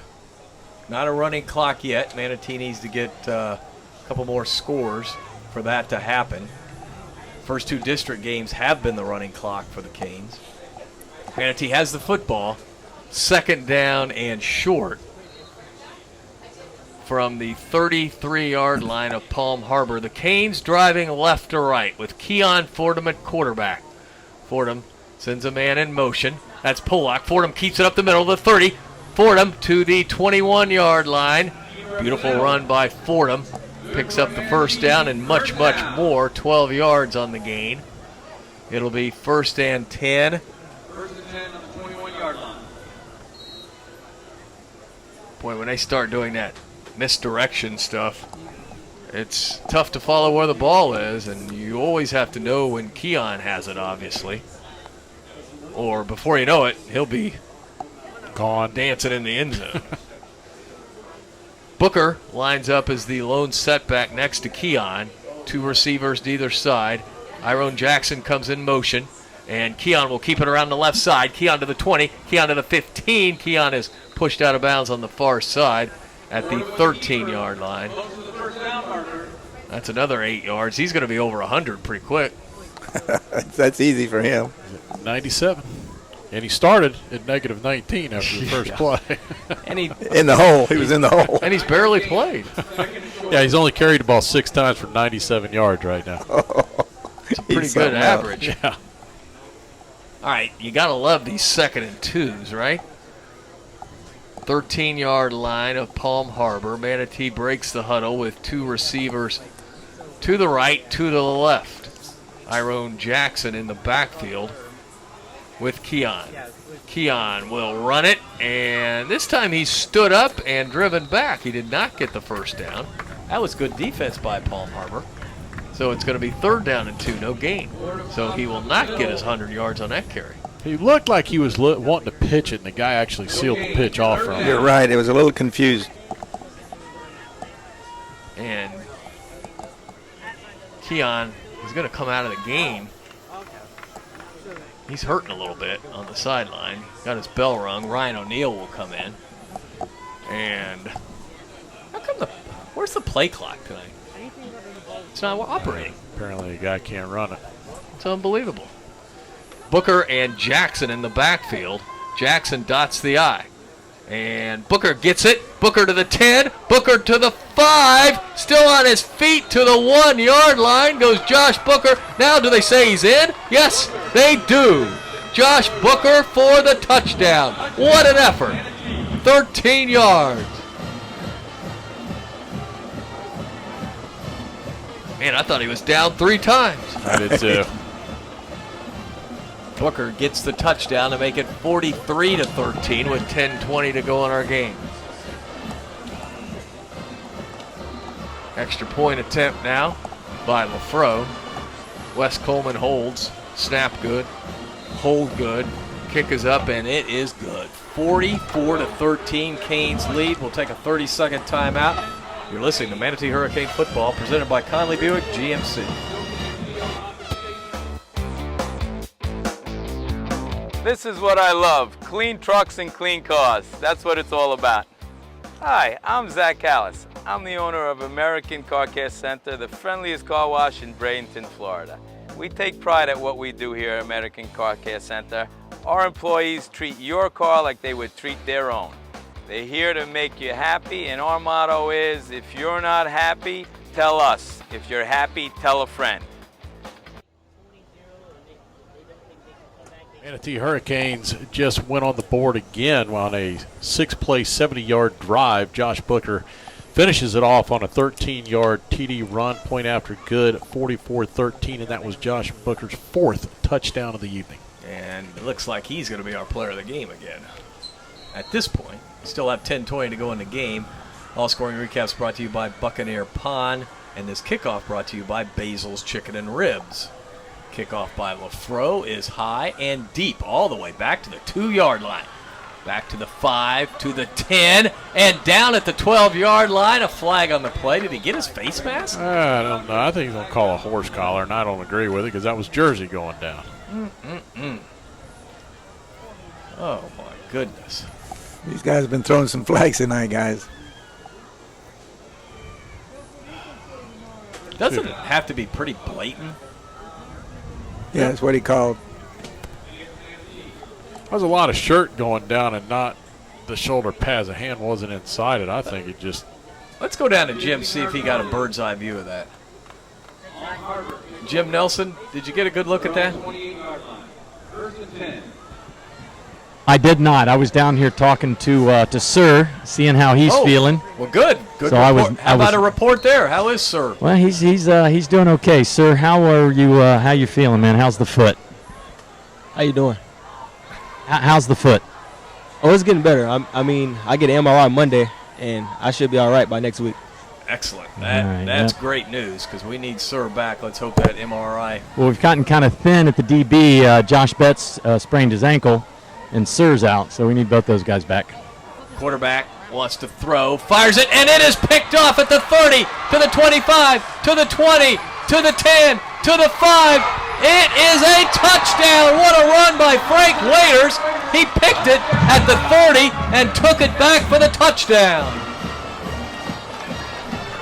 There goes that running clock you're looking for. Yeah, yes, sir. I would kick it in for sure. For those of you guys headed to Gainesville, it's a good thing. Yes, sir. What a run by Frank Waiters. It's already 10 o'clock. I know.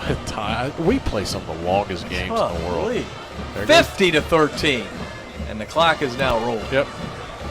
Well, give the front a lot of credit for putting pressure on the quarterback.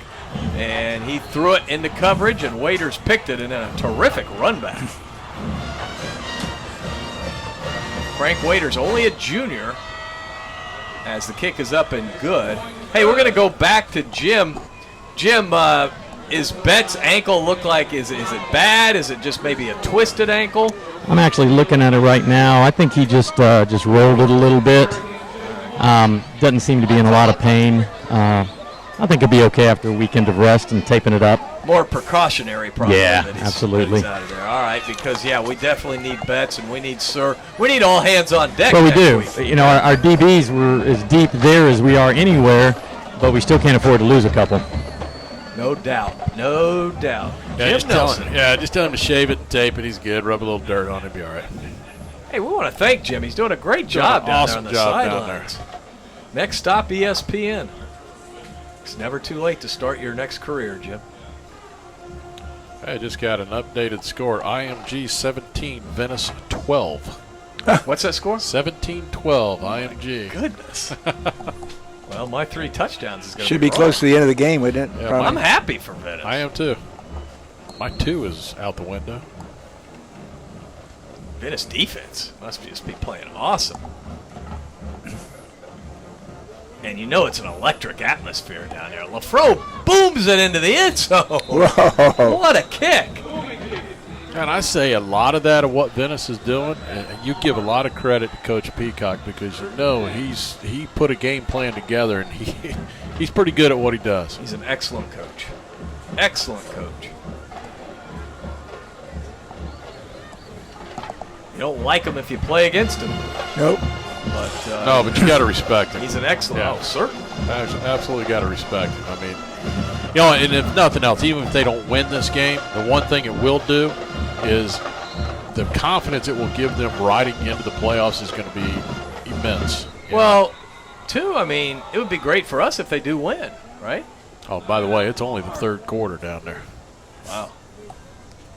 Got a timeout on the field with 7:26 to go. 51 to 13. Manatee leads. We'll take a quick 30-second timeout. You're listening to Manatee Hurricane Football presented by Conley Buick GMC. Your business pulls you in a lot of different directions. Managing HR is just one of them. But you never know what questions may arise. What if you had a team to turn to that could take the guesswork out of HR, save you time by researching the answers for you, and help protect your business? One made up of friendly, approachable HR professionals dedicated to helping people just like you find the HR information they need, no matter what size your business is or the industry you work in.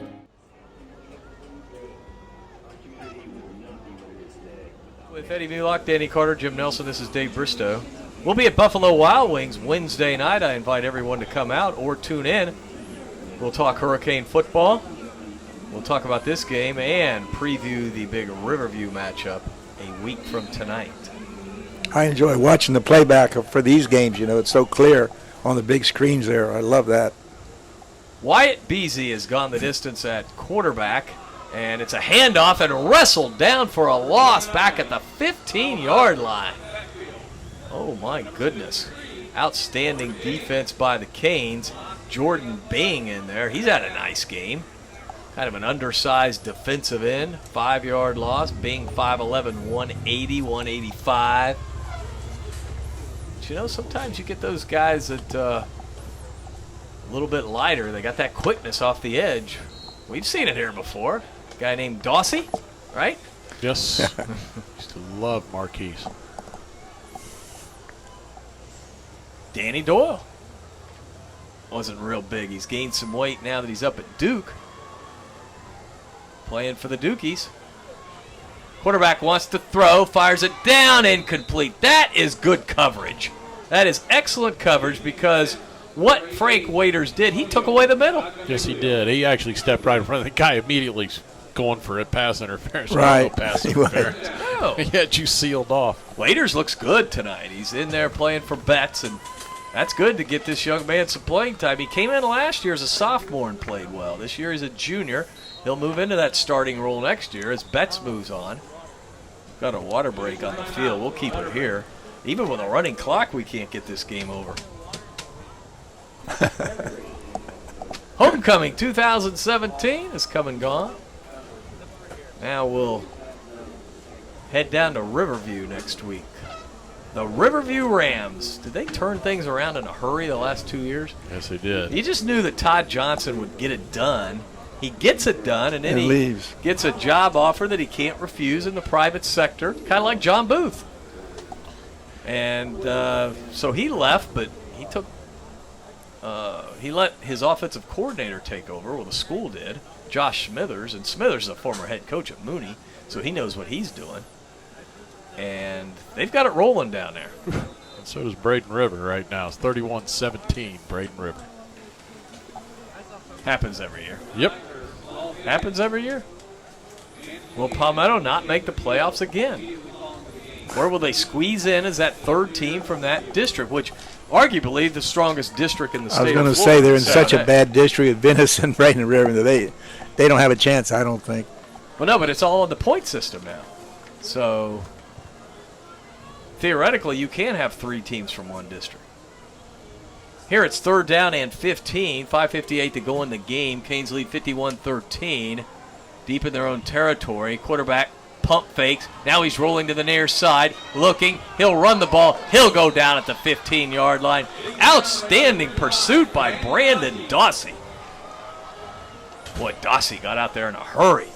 Put a licking on Ryan Beasy. He drove him to the ground, for sure.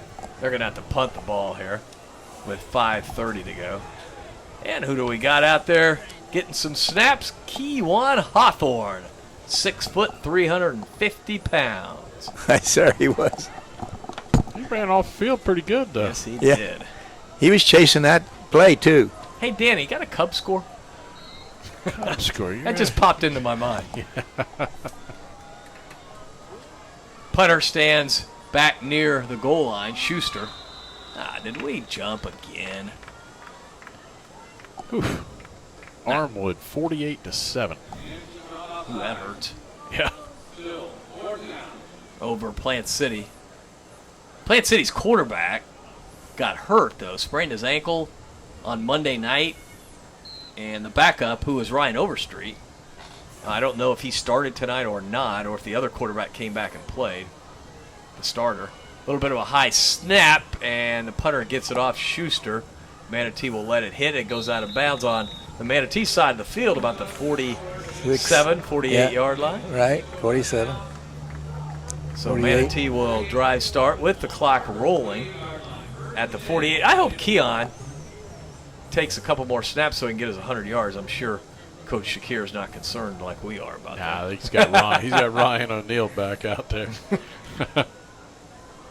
Hey, we'll check in again with Jim because it looked like Keon was lit up a little bit on the last series. Is he okay, Jim?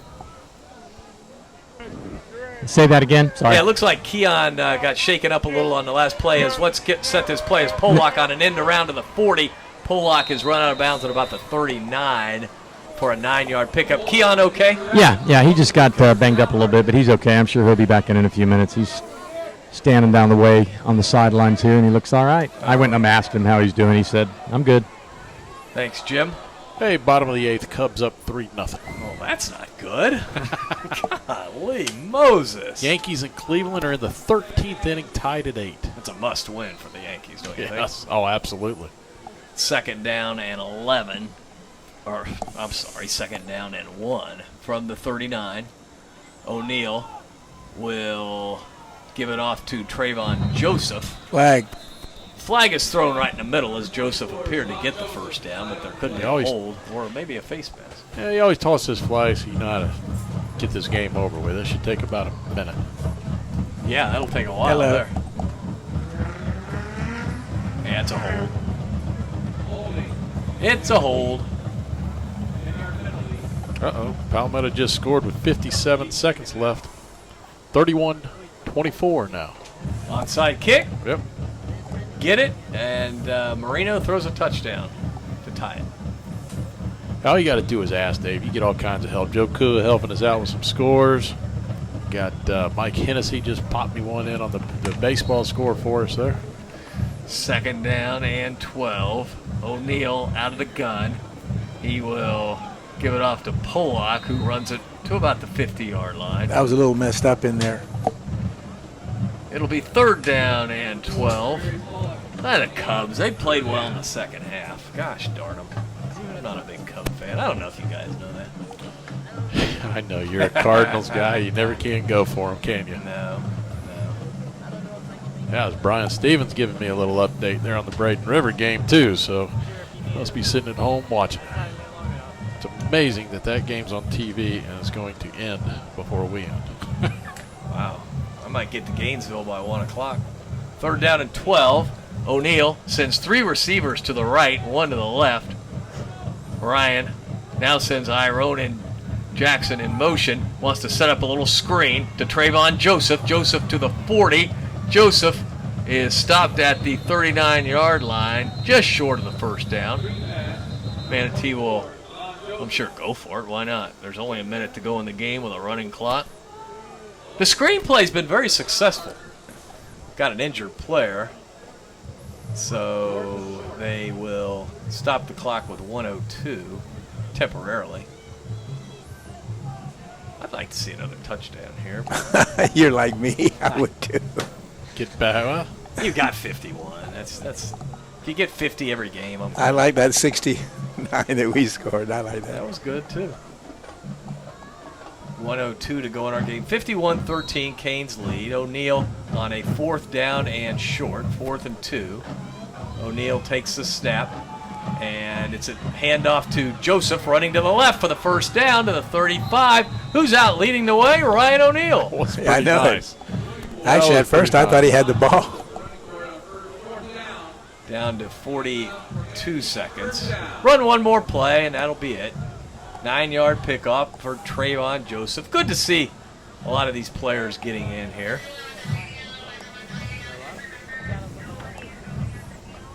Down to 26 seconds. This will be the final play of the game, unless it's a pass. I doubt if it is. 18 seconds. O'Neal out of the gun. O'Neal takes the snap. Just a handoff to Joseph, and he is wrestled down at the line of scrimmage, and that'll do it. Manatee Hurricanes victorious, 51-13. We'll take a timeout and be back to wrap it up. You're listening to Manatee Hurricane Football, presented by Conley Buick GMC.